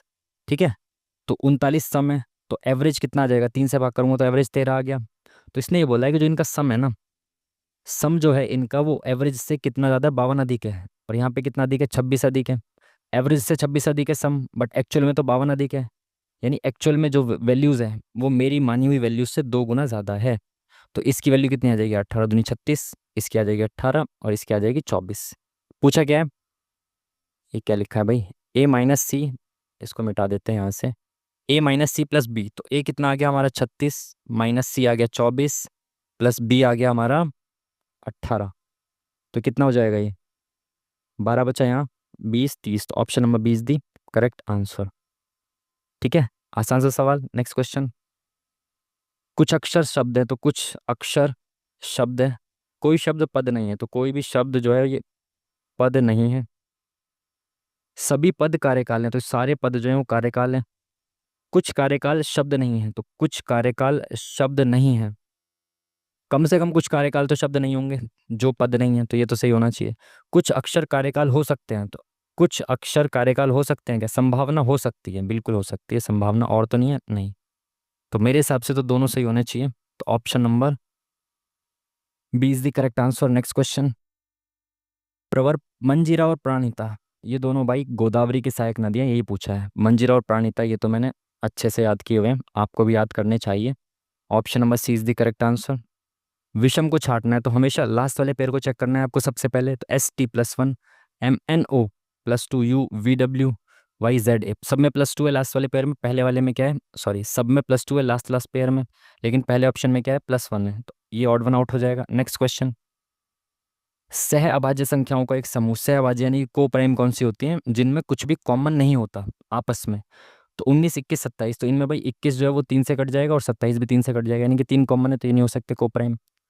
इसमें कुछ कॉमन है क्या, इसमें नहीं लग रहा, इसमें कुछ कॉमन है क्या, अगेन 3 से कट जाएगा, ये 2 से कट जाएंगी दोनों।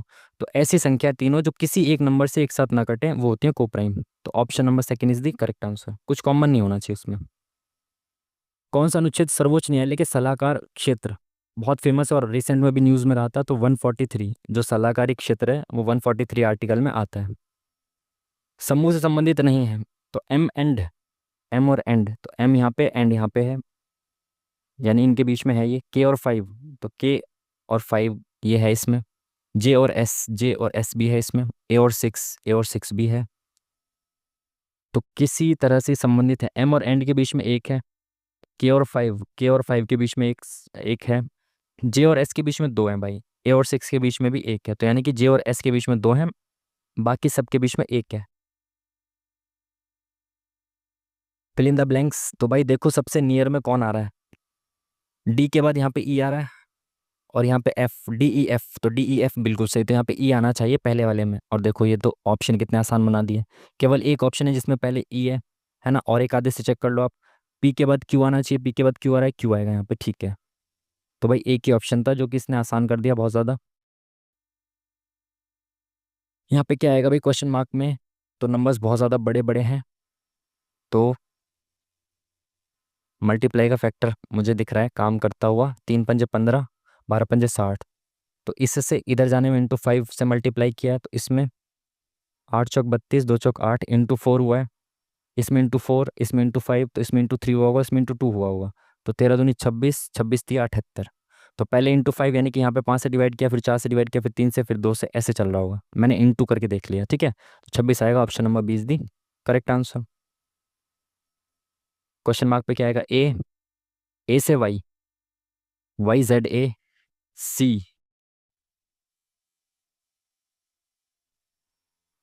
तो एक बार माइनस प्लस हो रहा है, हम्म, तो एक बार माइनस हो गया फिर प्लस हो रहा है। तो एक छोड़ के एक सीरीज को देखना है एक बार, ABCCDE+2, बिल्कुल सही। तो यानी कि दो सीरीज लग रही है इसमें, EFG+2, ठीक है। तो इस वाली सीरीज को चेक करना है आपको। तो WXY-2, ई, एक सेकेंड, नहीं यहाँ पे आएगा तो -2 आएगा, W से -2 हो जाएगा, TUVW, तो U आना चाहिए, ये ऑप्शन खत्म, ये ऑप्शन खत्म। तो O से SOPQRS+4, तो S से +4 करेंगे, STUVW, तो W आना चाहिए, तो option number 20 the correct answer. दो सीरीज में तोड़ के मैंने इसको कर दिया। नेक्स्ट क्वेश्चन, तार्किक क्रम, तार्किक क्रम में इनको लगाना है भाई। तो 1 2 5 में से पहले क्या आएगा? 1 तो 5, इमारत, बंजर भूमि और दीवार। तो पहले तो भाई बंजर भूमि होगी, तो 2 होना चाहिए पहले, ये खत्म। उसके बाद 4, तो फिर एक ईंट आएगी, मकान बनाने का प्रोसेस बता रहे हैं। फिर ईंट आने के बाद 5 और 1 में से पहले क्या आएगा? 5, दीवार और इमारत। तो पहले दीवार बनेगी, तो पहले 5 आएगा, ये भी खत्म। फिर दीवार बनेगी और फिर 3 समाज बन जाएगा, बिल्कुल सही। तो option number 20 the correct answer. क्या लगा दिया हमने? बी लगाया ना, हाँ। गलत पद ज्ञात करना है। तो देखो भाई, इसका गैप कितना है?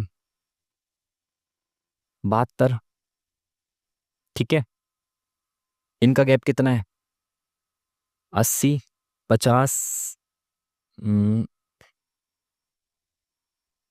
17 और 2 72, इसमें भी +72, इसमें भी +72 है, तो यहाँ पे भी +72 होना चाहिए, बट यहाँ पे +70 हो रहा है। तो 321 ऑप्शन में ही नहीं है, यानी 321 तो सही है, यानी कि यहाँ पे +70 तो होना चाहिए। तो आगे अगर +72 है, तो आगे +70 होना चाहिए। तो 321 में 70 प्लस करेंगे, कितना आएगा? 391 आएगा। तो मेरे हिसाब से 378 गलत होना चाहिए, तो ऑप्शन नंबर सी के साथ जाएंगे, +70 होना चाहिए था। नेक्स्ट क्वेश्चन, 56 लीटर के एक मिश्रण में दूध और पानी का अनुपात ये है। तो भाई मिल्क और वाटर का रेशियो दे रखा है 3:5, और टोटल है 56 लीटर, ठीक है। मिश्रण से 16 लीटर निकाला जाता है, तो पहले इसको कन्वर्ट कर दो भाई। 56 लीटर है ना, तो 5 और 3 8, टोटल 8 की वैल्यू दे रखी है 56, तो 1 यूनिट की वैल्यू होगी 7, तो ये हो गया 7×3 = 21, ये हो गया 7×5 = 35, ठीक है। ठीक है, यदि मिश्रण से 16 लीटर निकाला, तो जब मैं मिश्रण से मिश्रण निकालता हूँ ना, तो इसी रेशियो में बाहर आएगा।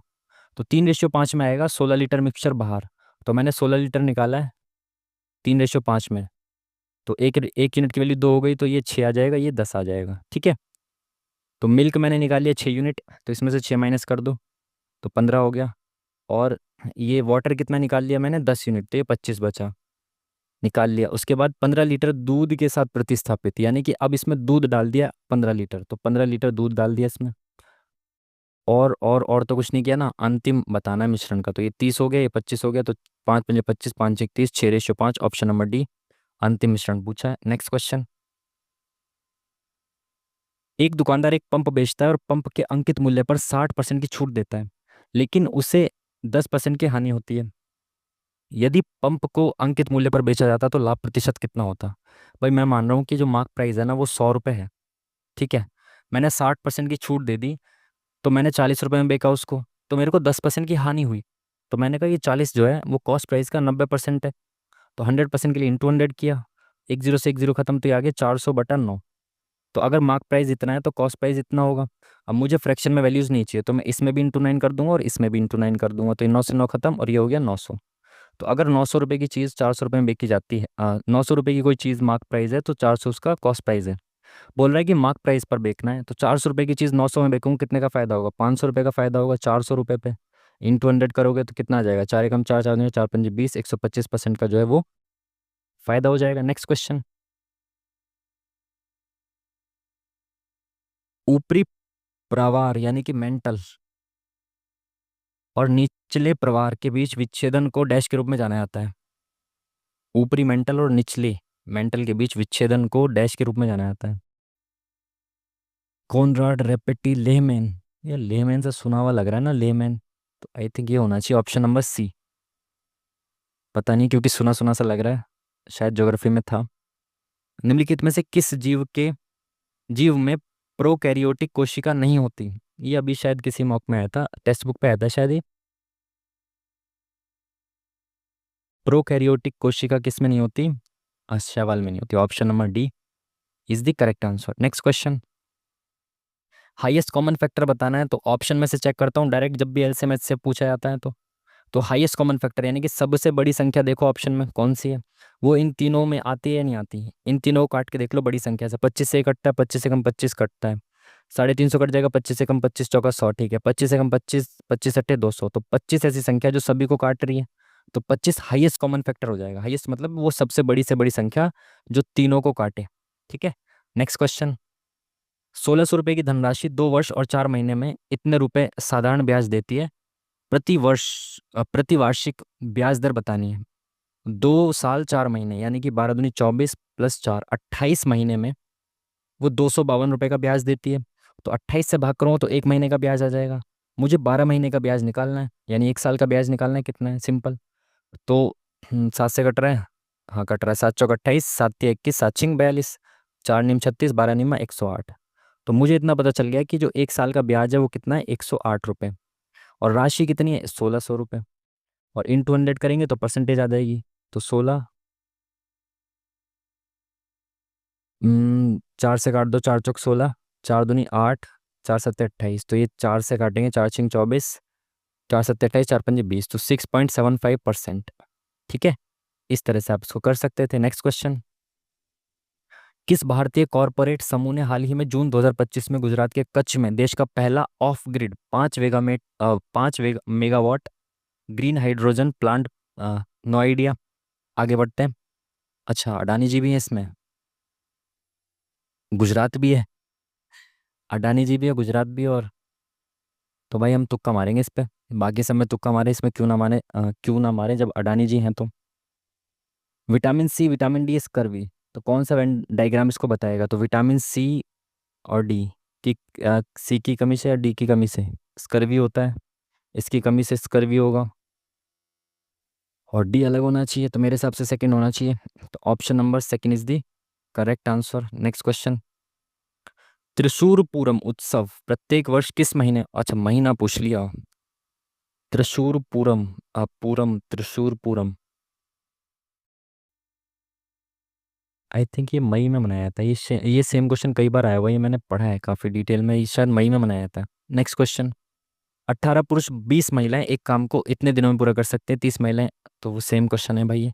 18 पुरुष प्लस 20 महिलाएं किसी काम को 7.5 दिनों में कर सकती हैं, और सेम काम को, समान कार्य को 30 महिलाएं 10 दिनों में पूरा कर सकते हैं। तो 16 पुरुष समान कार्य को कितने दिन में करेंगे? तो एफिशिएंसी निकाल लेते हैं पहले। तो इस 75 को यहाँ पे ले जाओ डिवाइड में, पॉइंट है ना, तो इस पॉइंट को हटा दो, ऊपर एक जीरो बढ़ा दो, तो ये पॉइंट हट गया। तो 15 5 75, 15 दूनी 30, 5 दूनी 10, तो ये हट गया यहाँ से, इधर चला गया ये। ठीक है, अब यहाँ पे क्या बचा? 2 दूनी 4, 40 M बचा, तो ये 20 इधर चला जाएगा, माइनस हो जाएगा, तो 20M बचेगा, यहाँ 18P बचेगा। तो 18P बराबर 20M आ गया, तो P की वैल्यू 20 आ गई, M की वैल्यू 18 आ गई, तो इसको काट दो 10 और 9। तो P की वैल्यू अगर, एक सेकेंड ये ज़्यादा इधर हो गया, P की वैल्यू क्या है? 10 है, तो M की वैल्यू कितनी है? 9 है। ठीक है, M की वैल्यू 9 आ गई। ठीक है, टोटल वर्क निकालो पहले कितना है। टोटल वर्क 30 महिलाएं, तो 30 इंटू महिलाएं कितनी है, और महिलाएं एक दिन में कितना काम करती हैं? 9 काम करती हैं, और कुल मिला के 10 दिन में काम कर दे रही हैं। ठीक है, अपॉन में ये टोटल काम है, और कितने पुरुष कर पाएंगे ये देखना है। तो 16 पुरुष है मेरे पास, और एक पुरुष 10 काम करता है एक दिन में, और एक्स पुरुष जो है उस काम को कर देंगे, है ना। तो देखते हैं कितने, ये 10 से 10 खत्म, और ये 2 अट्ठे 16, 2 एकम 2, 15 × 135/8, तो ये पॉइंट में आएगा क्या? नहीं, निकटतम पूर्णांक बताना, तो 8 एकम 8, 5, 55 यानी 8 सत्ते 56, तो 17 आ जाएगा approx. Option number C is the correct answer. आसान सा सवाल। Next question. किस भारतीय उद्योग को इसरो ने उन्नत जड़त्वीय सेंसर सेंसर प्राप्त हुए? गायरोस्कोप और ये सब क्या क्या है भाई? करंट अफेयर का नो आइडिया बिल्कुल भाई। आगे बढ़ते हैं। कौन भारत रत्न पुरस्कार प्राप्त करने वाले पहले विदेशी गैर भारतीय थे? तो भाई ये थे अपने खान अब्दुल गफ्फार खान। इंपॉर्टेंट है, पूछे भी जाते हैं, आसान भी है। ए का 40% बी के 60% के बराबर है, तो ए का 40% यानी कि 2/5 बराबर है बी के 60% यानी 3/5 के। तो 5 से 5 खत्म, जिसके सामने जो होता है उसकी वैल्यू वही होती है। तो ए के सामने 3 है और बी के सामने 2 है, तो ए और बी इतना इतना आ गया। ठीक है। बी का 25%, तो बी का 1/4 बराबर है सी के 80% यानी कि 4/5 के बराबर है। तो ये 5 इधर आ जाएगा, ये 4 इधर चला जाएगा, तो 5 बी बराबर 4 चौक 16 सी। ठीक है। तो बी की वैल्यू 16 और सी की वैल्यू 5। ठीक है। पूछा क्या ए सी से लगभग कितना प्रतिशत अधिक या कम है? तो बी यहाँ पे 16 है, बी यहाँ पे 2 है, तो इसको भी 16 बना दो, इंटू 8 कर दो, इंटू 8 कर दो। तो ए बी और सी देख लेते हैं कितना कितना आ गया। तो 8 तिया 24 और ये आ गया बी 8 दूनी 16 और सी आ गया 5। पूछा क्या है ए सी से लगभग कितना प्रतिशत अधिक या कम है? तो ए सी से कितना कम या अधिक है? ए जो है वो सी से कितना अधिक है भाई? 19 अधिक है सी से। और परसेंटेज में पूछा है, तो 5 दूनी 10, 19 दूनी 38, 380% जो है वो अधिक है। Option number D is the correct answer. ये पुस्तक उनके पाठक अलग अलग भाई। टाइम हमारे पास 20 मिनट केवल, और क्वेश्चन 30 से ज़्यादा। जल्दी से चलते हैं। 7 पुस्तकें, उनके पाठकों की संख्या, पुस्तक जी के पाठक की संख्या केवल पुस्तक बी के पाठकों की संख्या से अधिक है, तो बी से अधिक है केवल जी की संख्या। ठीक है। यानी इसके नीचे तो कोई होगा ही नहीं। केवल बी से अधिक है जी के पाठक, जो हैं, केवल बी से अधिक हैं, बाकी सब ऊपर होंगे, जी से अधिक कोई है ही नहीं। ठीक है। डी के पाठकों की संख्या ए ई और एफ पाठकों की संख्या से अधिक है। ठीक है। सी के पाठकों की संख्या सबसे अधिक है, तो सी सबसे ऊपर है। ई के पाठकों की संख्या एफ के पाठकों की संख्या से अधिक, संख्या से कम लेकिन ए से अधिक है, तो ई के पाठकों की संख्या एफ से कम, एफ से कम लेकिन ए से अधिक है, तो ए से अधिक है भाई। ठीक है। 1 2 3 4 5 6, 6 ही बचे, तो 7 चाहिए ना मैं तो। ई के पाठकों की संख्या एफ के पाठकों की संख्या से कम और ए के पाठकों की संख्या से अधिक है। ठीक है। ए ई और एफ के पाठकों की संख्या से अधिक है डी के पाठकों की संख्या, तो डी जो है वो ए ई एफ से अधिक है यानी कि डी ऊपर है, तो सी यहाँ पे है और जी यहाँ पे, बी यहाँ पे, ऐसे आ गया। ठीक है। कथन कौन सा सत्य है बताना है। तो एफ के पाठकों की संख्या तीसरी सबसे कम है, तीसरी सबसे अधिक है भाई, ये तो गलत हो गया। बी के पाठकों की संख्या पुस्तक डी के पाठकों की संख्या से अधिक है, तो बी डी से अधिक नहीं हो सकता। एफ के पाठकों की संख्या जी के पाठकों की संख्या से अधिक है, तो जी से अधिक है एफ, बिल्कुल सही। तो option number C is the correct answer. Next question.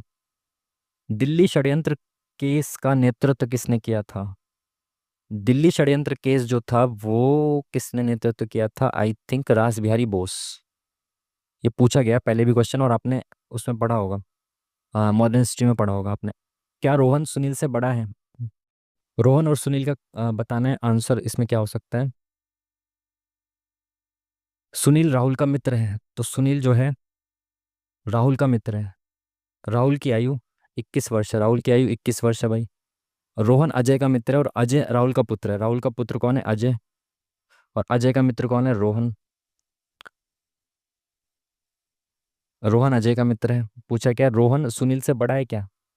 Sunil इसका पुत्र है, किसका? राहुल का पुत्र है। तो राहुल, सॉरी, राहुल का मित्र है, तो सुनील राहुल का मित्र है, तो राहुल की एज क्या होगा? और अजय की एज क्या होगा? रोहन। तो रोहन से बड़ा होगा ना सुनील, तो है ना। तो मेरे हिसाब से दोनों कथनों की आवश्यकता होगी। Option number D is the correct answer, या फिर दोनों ही पर्याप्त नहीं होंगे। अगर मित्र, जो मैं लॉजिक लगा रहा हूँ उसके हिसाब से तो ये होना चाहिए। अभिक्रियाओं के अनुसार भाई नहीं पता, ये साइंस के क्वेश्चन बिल्कुल नहीं छेड़ेंगे। आगे बढ़ेंगे जल्दी से। प्रिया ने इतने रुपए के एक व्यवसाय शुरू किया इतने रुपए के साथ, एक्स महीने बाद अमन इतने रुपए के साथ व्यवसाय में शामिल हुआ, वर्ष के अंत में इतने का लाभ, इस अनुपात में लाभ हुआ, एक्स का मान बताना है। तो भाई पहले तो 3 3 0 हटा दो दोनों में से, प्रिया और अमन। प्रिया ने 108 रुपये का इन्वेस्टमेंट किया तो अमन ने 90 रुपये का इन्वेस्टमेंट किया। प्रिया ने पूरे साल भर के लिए इन्वेस्टमेंट किया और अमन ने कुछ महीने बाद जुड़ा, एक्स महीने बाद, मैंने कहा वाई महीनों के इन्वेस्टमेंट किया। तो इसको काट दो, 18 छिक्का 108, 18×5 = 90। तो इनका रेशियो कितना आ जाएगा, ये आ जाएगा भाई 12×6 = 72 बटे में 5 वाई। जो इन्वेस्टमेंट का रेशियो होता है वही प्रॉफिट का रेशियो होगा, तो ये हो जाएगा 3/2। तो ये इधर आ जाएगा 72 × 2 बटे में आ जाएगा आपका 15। ठीक है, बराबर वाई आ जाएगा। तो ये आ गया 100, पहले 3 से काट दो, 3×5 = 15, 3×2 = 6, 48/5। तो 5×9 = 45, 5×3 = 30, 9.6 महीने के लिए उसने इन्वेस्टमेंट किया। एक्स की वैल्यू पूछी, यानी एक्स महीने बाद जुड़ा था, एक साल में टोटल 9 महीने, 9.6 महीने के लिए इन्वेस्टमेंट किया उसने। तो कितने महीने बाद आया होगा, 2.4 महीने बाद आया होगा। तो एक्स की वैल्यू 2.4, यानी कि किसके बीच में आएगी ये पूछा है ना, तो 1 और 3 के बीच में आएगी। Option number C is the correct answer. Next question,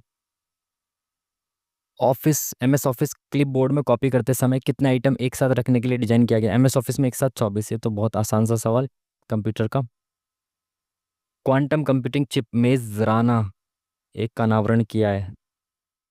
quantum computing chip तो भाई माइक्रोसॉफ्ट ही कर सकता है, ऐसी कोई चीज़ है कंप्यूटर से रिलेटेड, तो I think I am not sure. अलग अलग दिशाओं में अलग अलग दुकानें हैं। एन एम के दक्षिण में 1 मीटर दूरी पर है। एन जो है वो एम के दक्षिण में 1 मीटर दूरी पर है। ओ एन के, एन जो है एम के दक्षिण में है, ठीक है। ओ एन के पूर्व में 3 मीटर, तो पूर्व में 3 मीटर कौन है, ओ है। और पी के दक्षिण में 7 मीटर, तो ओ जो है वो एन के पूर्व में और पी के दक्षिण में, तो पी भाई यहाँ पे होगा कहीं, और इसके दक्षिण में 7 मीटर दूरी पर है कौन, ओ। आर एस के उत्तर में 1 मीटर, आर और एस दे रखे हैं या नहीं, 1 मीटर पर है। पी आर के पश्चिम में, तो पी जो है वो आर के पश्चिम में 2 मीटर है दूरी पर है। आर एस के उत्तर में, तो आर जो है वो एस के उत्तर में, एस के उत्तर में 1 मीटर दूरी पर है, ठीक है। ओ के संदर्भ में एस का स्थान बताना है। ओ के संदर्भ में एस कहाँ पे है, उत्तर पूर्व में, तो option number B is the correct answer.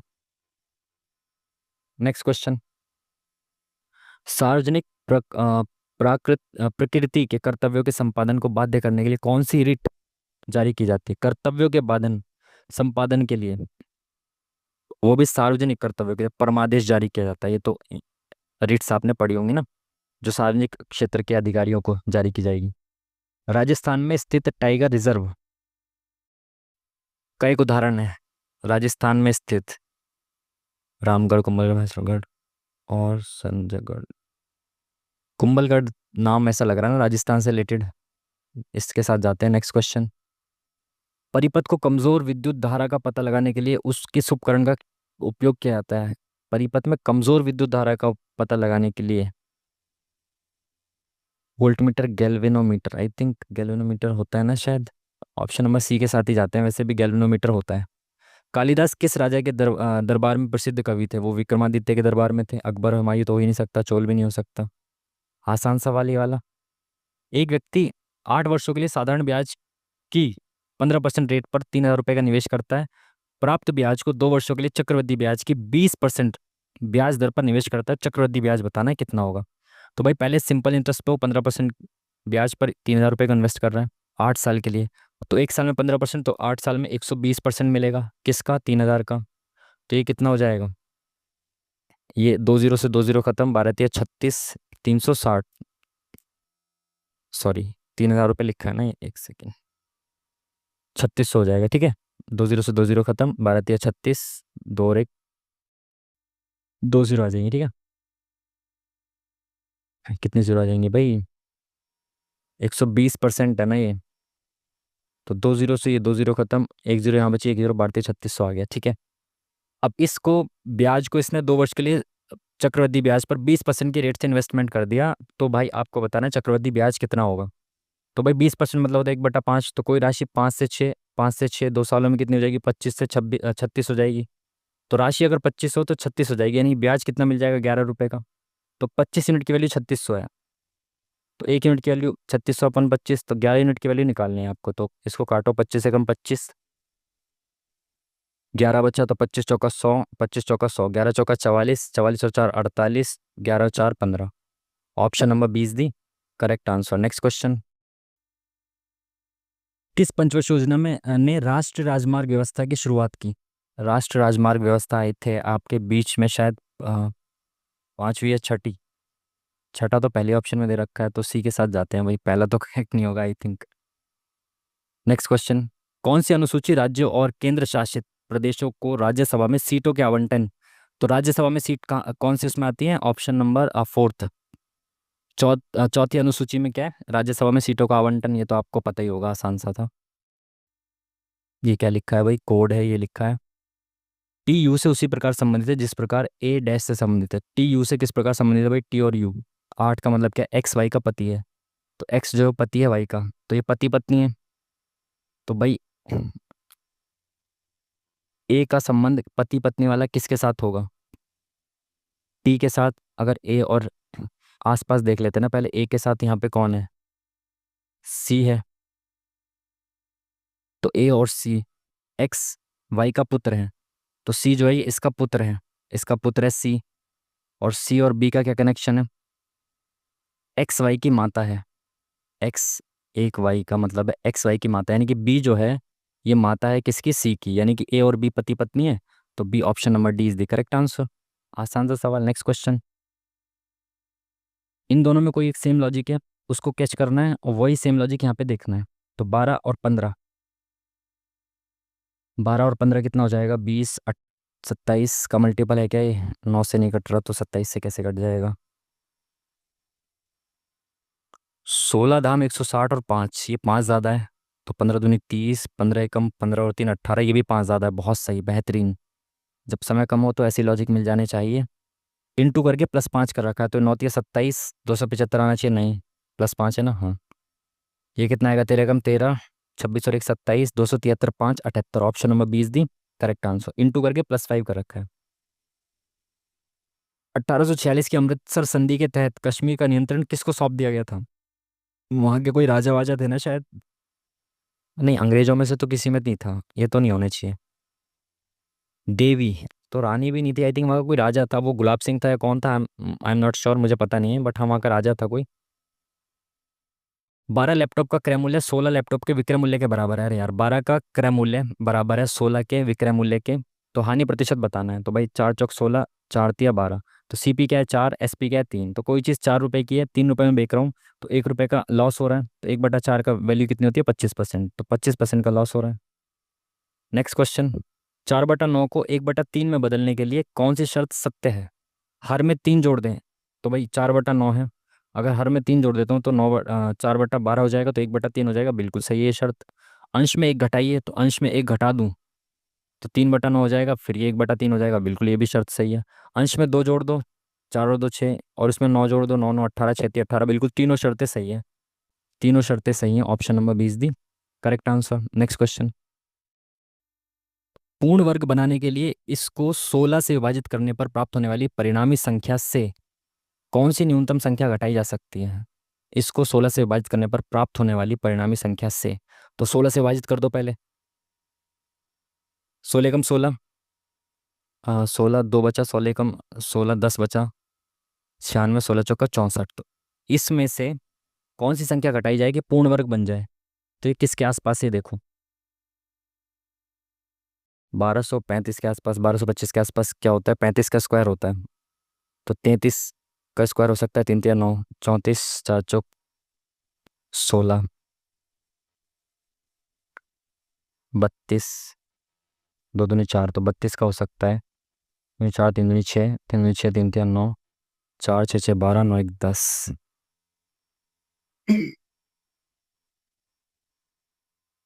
अच्छा, इसमें से घटाना है तो आसपास का पहले निकालना पड़ेगा ना, स्क्वायर चेक करना पड़ेगा यार, क्या कर रहा हूँ मैं। 34 का स्क्वायर देखें कितना होगा? 4 × 4 = 16, 4 × 3 = 12 और 1 13, 4 × 3 = 12 और 1 10, 6 3 2 5 1 1156, बिल्कुल सही। मैंने कहा ये 35 के आसपास है, तो मैंने सोचा कि 34 के आसपास इसका परफेक्ट स्क्वायर होगा, 35 के स्क्वायर से कम है नहीं थोड़ा सा, तो 1156 परफेक्ट स्क्वायर होता है, तो इसमें से क्या घटाऊं कि आ जाए? 8 घटाना पड़ेगा परफेक्ट स्क्वायर लाने के लिए, option number 20 the correct answer. आ जा भाई। Next next question. एक युगल की आयु का योग इतना है, 4 वर्ष पहले उनकी आयु का अनुपात इतना था, आयु में अंतर देखो, 4 वर्ष पहले, आज इनका योग 64 है, तो 4 वर्ष पहले जाएंगे तो सब में दोनों में 4 4 माइनस हो जाएगा, तो योग कितना हो जाएगा? 8 माइनस करेंगे 56, तो 4 वर्ष पहले यानी कि 4:3 की वैल्यू कितनी है, 56 है। तो 4 और 3 7, 7 की वैल्यू 56, तो 1 की वैल्यू कितनी हो जाएगी, 8 हो जाएगी। पूछा क्या है, आयु में अंतर, तो आयु में अंतर 1 यूनिट का है और 1 यूनिट की वैल्यू 8 है, तो option number C is the correct answer. समझ पाए, नहीं समझ पाए, टाइम कम। रख दो भाई जल्दी जल्दी से। माइनस की जगह क्या आएगा, माइनस की जगह प्लस आएगा 120, प्लस की जगह क्या आएगा, डिवाइड आ जाएगा। 225 का कितना होता है, 15। इंटू की जगह माइनस आ जाएगा 21, और डिवाइड की जगह इंटू आ जाएगा 3। ठीक है, तो 15 × 8 = 120, तो ये कितना हो जाएगा, 8, और ये 84, माइनस 21 दिया 63, तो 4 में से 3 गया 1, 21 बचेगा। Option number C is the correct answer. Calculation fast करते हुए चलेंगे जल्दी जल्दी से। कौन राज्यपाल को पद की शपथ दिलाते, तो राज्यपाल को कौन दिलाते हैं, वहां के हाई कोर्ट के चीफ जस्टिस। ठीक है, option number C is the correct answer. कौन सा शहर कर्क रेखा से सबसे दूर स्थित है, ओ तेरी भाई साहब, ये तो यूपीएससी के प्रीलिम्स में भी आया हुआ सवाल, ऐसे ही सेम टू सेम। कर्क रेखा बीचों बीच से गुजरती है, तो गांधीनगर गुजरात में आसपास होगा, भोपाल मध्य प्रदेश में आसपास होगा, रायपुर छत्तीसगढ़ में होगा आसपास, जयपुर ऊपर होगा राजस्थान की साइड, तो ये दूर होना चाहिए, दूर पूछा है ना। क्या बात है यार, बहुत बढ़िया। ऐसे आपको करना है लॉजिक लगा के।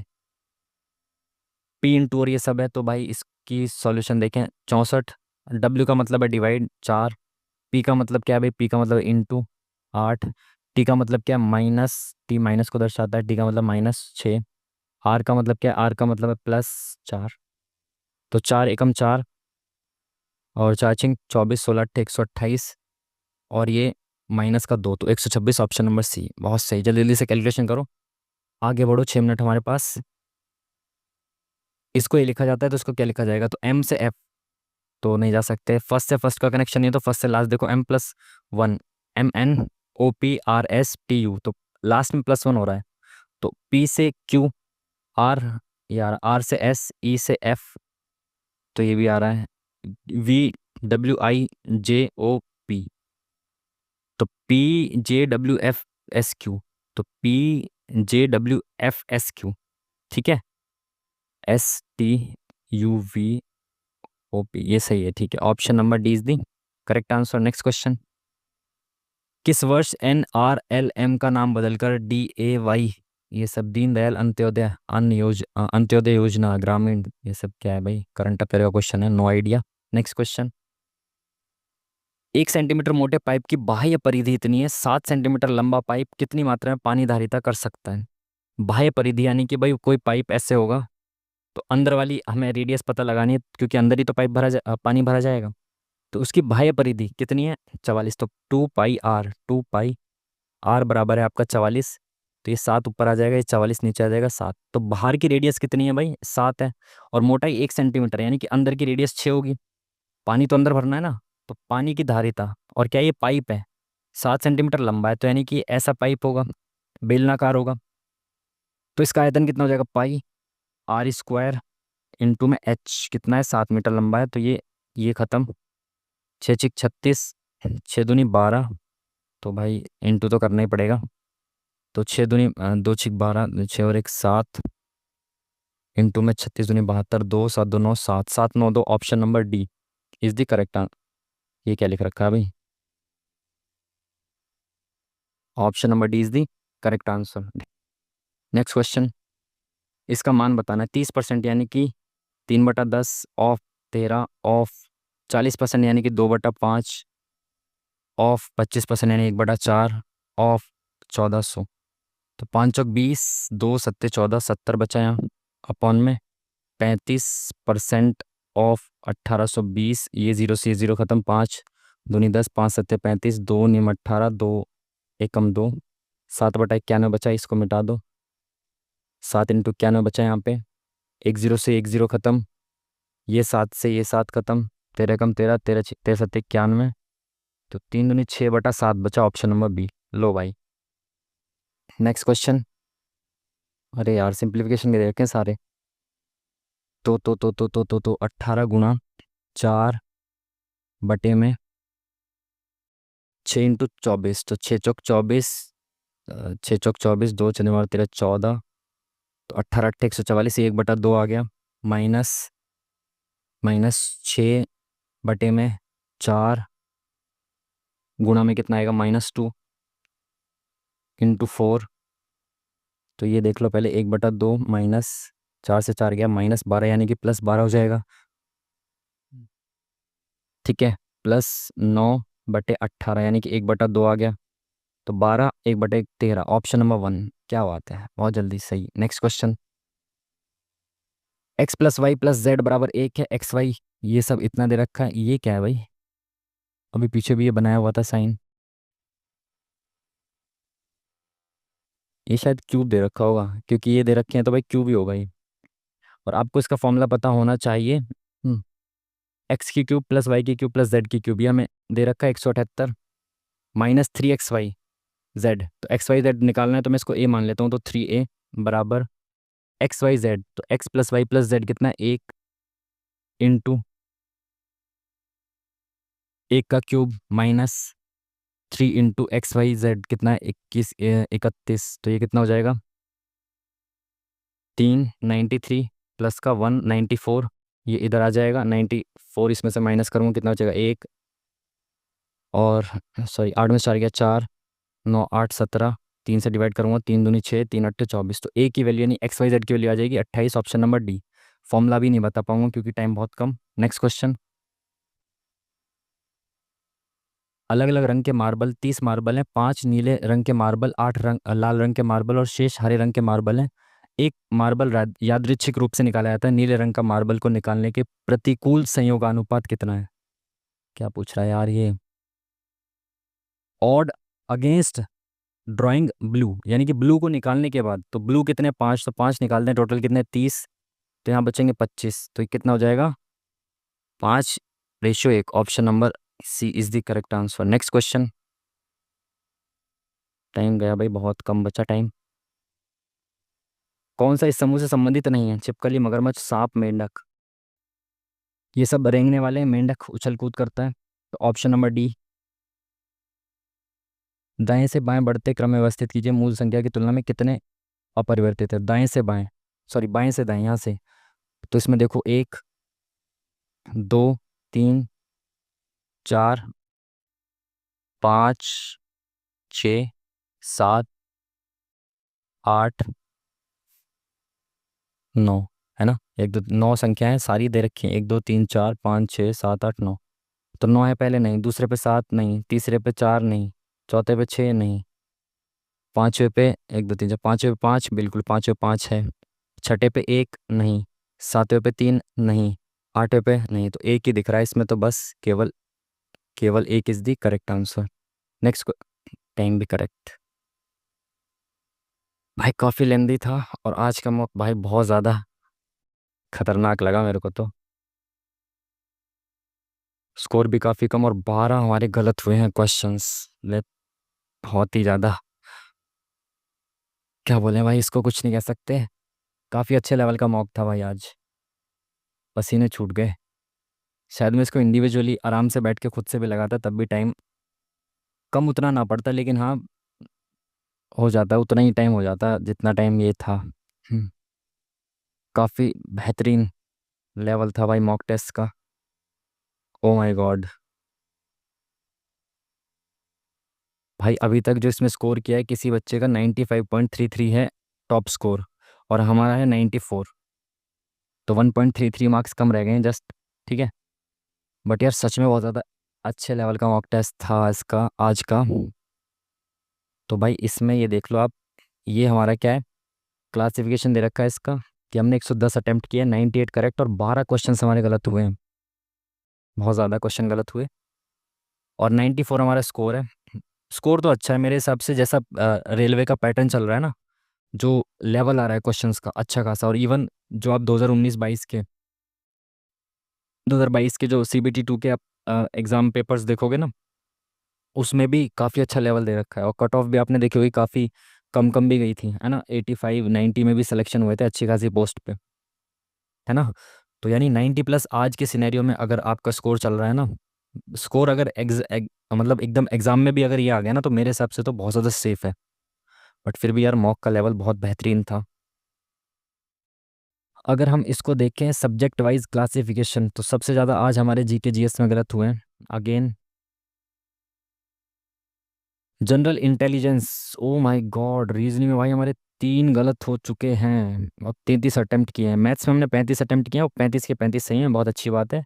ये चीज़ देख के अच्छा लगा। जनरल इंटेलिजेंस में हमने एक तो स्किप भी 2 कर दिए, ऊपर से 33 में से 3 गलत भी हुए हैं हमारे। भाई ये तो बहुत ज़्यादा दिक्कत वाली बात हो जाएगी, क्योंकि हमारा जो सूत्र है वो तो यही है ना, जीके सॉरी जनरल अवेयरनेस, क्या बोल रहा हूँ यार मैं, रीजनिंग प्लस मैथ्स, इसमें तो फुल स्कोर होना चाहिए ना। तो इसमें तो भाई 70 चाहिए थे, बट कोई नहीं। इसमें हमने 33 करेक्ट किए, 9 गलत किए, तो स्कोर हमारे इसमें 30 आया है, जो कि बहुत ज़्यादा है मेरे हिसाब से। तो इतना अगर एक्चुअल एग्जाम में आ गया तो 100 के आसपास स्कोर हो जाएगा, और जो कि फाइनल सिलेक्शन दिला देगा आराम से। तो भाई मैथ्स की कोई दिक्कत नहीं हुई, रीजनिंग में 3 क्वेश्चंस गलत हो रहे हैं, बहुत ज़्यादा डिसअपॉइंटिंग है ये तो। लेट्स सी, अब इसका जो सॉल्यूशन है वो कब आएगा आपका, कल या परसों आएगा, लेकिन इसमें दे रखा है सॉल्यूशन। सीजीएल का सॉल्यूशन ये देते नहीं है, सीजीएल का तो ये नेक्स्ट डे देते हैं ना। तो यहाँ पे इन्होंने आज कैसे दे दिया सॉल्यूशन भाई। व्यू सॉल्यूशंस देखें क्या है। हाँ, तो इसमें से हम ये देख लेते हैं, चलो आपका भी काम आसान हो जाएगा। इसमें से हम ये देख लेते हैं कि हमारे कौन कौन से गलत हुए हैं, कौन से स्किप किए हैं, ठीक है। तो भाई ये देख लो आप, एक्यूरेसी इतनी रही, राइट, रॉन्ग, टाइम, ठीक है। तो अब देखते हैं कि जो हमारे हमारे रॉन्ग हुए हैं, रिव्यू रॉन्ग। देखो भाई कौन क्या रहा इसमें। अरे ऊपर आ जा भाई तू। ओह शिट, ये तो तुक्का था हमारा, ये लगाया था हमने, तुक्का था। सूर्यकांत, इनका सही आंसर है नालसा। ये आपको पता होना चाहिए, जो विधिक प्राधिकरण है ये नालसा, है ना, 1995 में आई थिंक आया था, फ्री लीगल एड वगैरह के लिए। जो 39 के जो एलिमेंट्स थे मौलिक कर्तव्य में, उसको साकार किया गया था, ऐसा कुछ था। चलो भाई ये क्वेश्चन गलत हुआ, जो कि तुक्का ही था एक तरह से। नेक्स्ट क्वेश्चन कौन सा गलत है हमारा, 15वां गलत है, ये भी तुक्का था यार, ये भी तुक्का था, गलत हुआ, हमने सी लगाया था, और सॉरी बी लगाया था, अरे यार इसमें सी क्यों नहीं लगाया हमने। तो ये भी क्वेश्चन गलत हुआ है हमारा। दूसरा क्वेश्चन ये गलत हुआ है। तीसरा क्वेश्चन, अरे यार ये केलुचरण महापात्र जी ने धोखा दे दिया आज। ये तो धोखा नहीं देते थे कभी भी, ओडिसी से संबंधित तो यही आते थे हमेशा। बट भाई देख लो आप, इसका करेक्ट आंसर ये है, क्वेश्चन पढ़ लेना, आंसर सही है।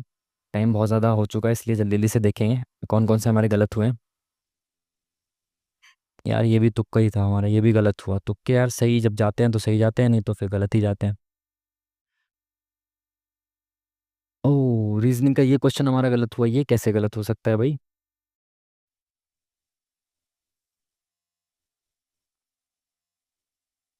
यार ये कैसे गलत हो सकता है, नॉट पॉसिबल, नहीं, अनपॉसिबल। ये कैसे हुआ भाई, चलो आप लोग देखना, चेक करना, मैं भी चेक करूंगा, अभी तो टाइम बहुत ज़्यादा हो चुका है इसलिए। आप लोग भी चेक करना कैसे गलत हुआ, मैं भी चेक करूंगा इसको। अरे ये भी तुक्का मारा था यार, ये भी गलत गया भाई, करंट अफेयर में एक भी तुक्का सही जा ही नहीं रहा, ये भी गलत गया, ये भी तुक्का ही मारा था। ऐसे कैसे काम चलेगा यार। स्ट्रिप्स की फुल फॉर्म भी गलत गई भाई, स्ट्रिप्स भी तुक्का मारा था, सारे तुक्के गलत गए भाई आज तो।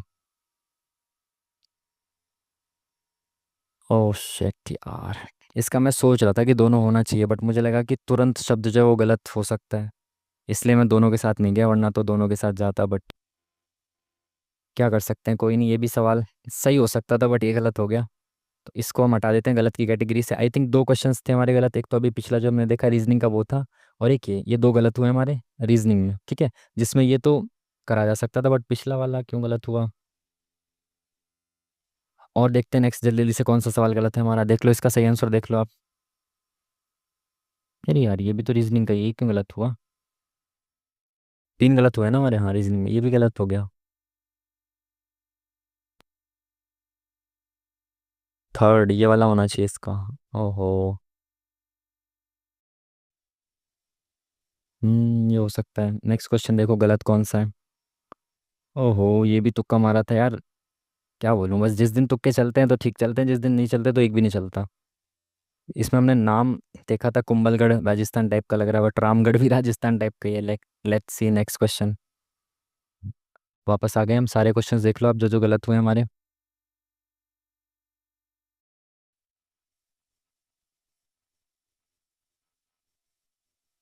ये सारे जितने भी गलत क्वेश्चंस थे वो थे। अब अनअटेम्प्टेड वाले देख लेते हैं हमने कौन कौन सा अटेम्प्ट नहीं किए थे, उसका सही आंसर क्या था वो भी आप देख लेना, ठीक है।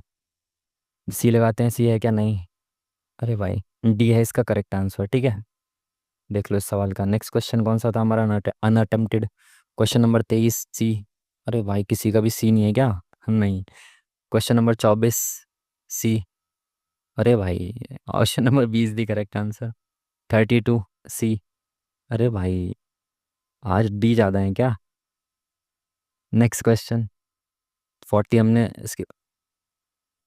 हाँ, रीजनिंग का एक क्वेश्चन ये स्किप किया था हमने, ये मुझे बहुत लेंदी लग रहा है। कर रहे थे ना हम, बट हो जाएगा, ऐसा नहीं है।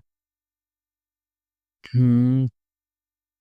इसको ऐसे सीक्वेंस में अरेंज करना था जिस सीक्वेंस में ये चल रहा है ना, पहले चरण में जो जो चेंज हुए हैं वो करने हैं, फिर फर्स्ट से सेकंड चरण में आने में क्या चेंज हुए हैं, फिर इसके साथ ये सेम चीज़ करते हुए चलनी है जो चीज़ इसके साथ हो रही है, ठीक है। करके देख लेना, हो जाएगा। अभी बहुत ज़्यादा टाइम हो चुका है इसलिए भाई जल्दी जल्दी से इसको मैं दिखा दे रहा हूँ, अभी सॉल्व नहीं कर पा रहा हूँ। बाकी ना हो आपसे तो बता देना, मैं सॉल्यूशन और प्रोवाइड करा देंगे, कोई दिक्कत नहीं है। इसका सी। अरे भाई, आज किसी का भी सी आंसर नहीं है यार। 67 सी। अरे ये तो हमने किया था यार, ये क्यों स्किप कर दिया भाई? ये तो हमने अरे भाई, ये तो हमने अटेम्प्ट किया था यार आंसर। जे और एस के बीच में दो संख्या नहीं है। बताओ यार, हम हमारा भी हाईएस्ट स्कोर हो जाता, बताओ ये तो ऐसे कर रहे हो आप। 95.33 हो जाता, सॉरी 95 हो जाता, अगर एक और हो जाता तो 0.33 पीछे रह जाते। यार ये तो हमने अटेम्प्ट किया था भाई, ये तो गलत बात हो गई यार।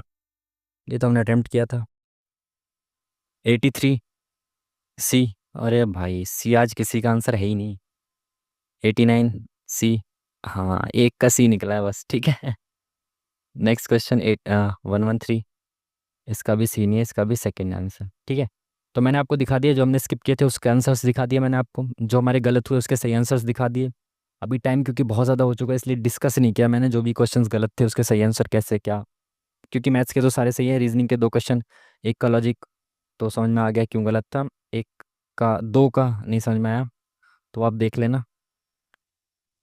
बाकी हमारा एक क्वेश्चन स्किप नहीं किया था हमने, 67 वो अटेम्प्ट किया था, वो भी स्किप हो गया, तो हम ये मान के चलते हैं कि हमने 34 किए, जिसमें से तीन हमारे गलत हुए, एक स्किप किया था, वो लेंदी सा सवाल था। और ऐसे क्वेश्चंस तो भाई स्किप किए भी जाने चाहिए, जो बहुत ज़्यादा लेंदी होते हैं ना, वो बहुत टाइम खराब करते हैं आपके, तो उनको पहले गो में आप स्किप ही करिए, जब एंड में टाइम बचे ना तब करिए आप उसको, ठीक है। तो मेरे हिसाब से अगर मैं एक मोटा मोटा ओवरव्यू दूं आपको, तो पहले आप रिव्यू देख लो इसका। ये आपको पता है हमारा जो भी स्कोर रहा, ये पेपर का लेवल बहुत सही था भाई, जो बात है ना, पेपर मस्त था एकदम। तो ये हमारा सेक्शनल स्कोर रहा है। अगर मैं इसके बारे में डिस्कस करूं कि आपको टारगेट क्या रखना चाहिए, तो भाई मेरे को तो लग रहा है मेरे इससे ज़्यादा ना, मतलब इतने भी आ जाए ना बहुत है। मैं तो इससे ज़्यादा चाहता ही नहीं हूँ जीके जीएस में, ठीक है।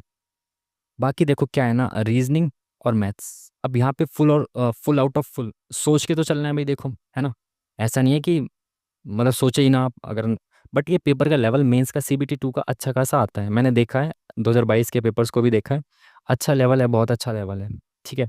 बट यहाँ पे आप थोड़ा ना, कुछ क्वेश्चंस जैसे रीजनिंग में लेंदी दिख गया, एक दो क्वेश्चंस बहुत लेंदी लेंदी दिखेंगे आपको यहाँ पे, तो मैं आपको सेफ स्कोर भी मैं कहूँगा कि अगर आप 33 तक कर पा रहे हो, आई थिंक सेफ होना चाहिए। बट मैं कह रहा हूँ अगेन कि आप 35 ही टारगेट करना, बट 33, क्योंकि एक दो क्वेश्चंस जो आपको बहुत ज़्यादा लेंदी मिलेंगे, उस लेंदी क्वेश्चंस को आपको स्किप करना पड़ेगा पहले गो में। तो 33 से 34 तक आपको अगर, अब वो एग्जाम के लेवल पे भी डिपेंड करेगा, अगर एग्जाम का लेवल ऐसा है कि आप सारी करने योग्य हैं सवाल, तो भाई 35 होंगे सिंपल।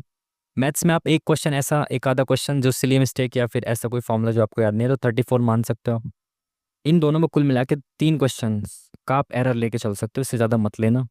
मैं तो ये कहूँगा कि आपकी कोशिश ये रहनी चाहिए कि इसमें 70 से 70, चाहे आपको कितनी ही प्रैक्टिस रीजनिंग के लिए करनी पड़े, डेली प्रैक्टिस करो, दबा के क्वेश्चंस करो, जितने क्वेश्चंस लगा सकते हो लगाओ। मैथ्स में भी इसमें अगर फुल स्कोर आ गया ना, तो आप बहुत ज़्यादा टेंशन फ्री हो जाओगे, क्योंकि जीके जीएस सबका गेम बिगाड़ रहा है, आपको पता है ना। इसमें एक दो नंबर भी कम हो जाता है तो वो जीके जीएस वाला मामला सबके साथ ही कम है, तो वो और ज़्यादा डाउन कर देता है चीज़ों को, ठीक है। तो मेरे हिसाब से 67 टारगेट आप इसमें लेके चलो। तो अगर आप मैथ और रीजनिंग में, क्या लिख रहा हूँ यार, रीजनिंग प्लस मैथ्स में 67 टारगेट करते हो, और जीके जीएस में टारगेट 30 का रखना, बट आजकल का जैसा पेपर है, आउट ऑफ 50 30 आना बहुत ज़्यादा मुश्किल टाइप का है। तो आप 28 मान लो, बहुत ज़्यादा है 28, बट मैं कह रहा हूँ कि हाँ इतना तो यार, 50 में से 28 टारगेट तो ले ही सकते हो। तो मैं अगर 70 और 20 और 8 98, तो मैं 98 मानता हूँ कि 98 प्लस स्कोर टारगेट रख के चला जाए। अगर 1 2 नंबर का नॉर्मलाइजेशन तो खैर नहीं मिलेगा, क्योंकि शायद एक ही शिफ्ट में होगा एग्जाम। तो इतना टारगेट हो, जो कि अप्रॉक्स 100, तो मेरे हिसाब से तो 100% सेफ है। और यहाँ पे भी 95 के अप्रॉक्स आपके बन जाएंगे, अगर इस टारगेट से आप करते हो पेपर को, ठीक है। बाकी अगेन देखो, जैसे ही आपके इसमें 3 सवाल और सही हो गए तो ये 98 हो जाएगा, और आप बहुत आगे आ जाओगे 3 नंबर से, ठीक है। तो टारगेट ये रखना है कि मैं तो रीजनिंग में गलत ना हो, बट कई बार ऐसा होता है, जैसे हमारे साथ भी हुआ यहाँ पे रीजनिंग में। सॉरी, टॉप स्कोर है, अच्छा टॉप स्कोर में भी ये गलत किए हैं बंदे ने। हमारा तो 29 ही रह गया, जबकि 30 है ये, क्योंकि एक क्वेश्चन हमने अटेम्प्ट किया था, बट उसको काउंट ही नहीं किया, पता नहीं क्यों अनअटेम्प्टेड दिखा दिया। खैर, तो इसमें 30 के अप्रॉक्स हो गए, जबकि 5 माइनस हो गए, तो ये गलत बात है, बट खैर जो भी है। तो ये पेपर का लेवल तो बहुत अच्छा था भाई, इसमें अगर आपके 85 से 90 के बीच में भी आ रहे हैं ना, तो बहुत सही था पेपर, ठीक है। तो भाई इसको हटा दो, ये हमारी जो सेक्शनल समरी है वो है, ठीक है, ये, ठीक है, आप देख सकते हो। बाकी मॉक टेस्ट लगाते रहिए बहुत बढ़िया तरीके से, ठीक है ना। टाइम इतना नहीं है, फालतू की बकवास नहीं करेंगे। मिलते हैं आपसे नेक्स्ट वीडियो में, तब तक के लिए थैंक यू वेरी मच। नमस्कार।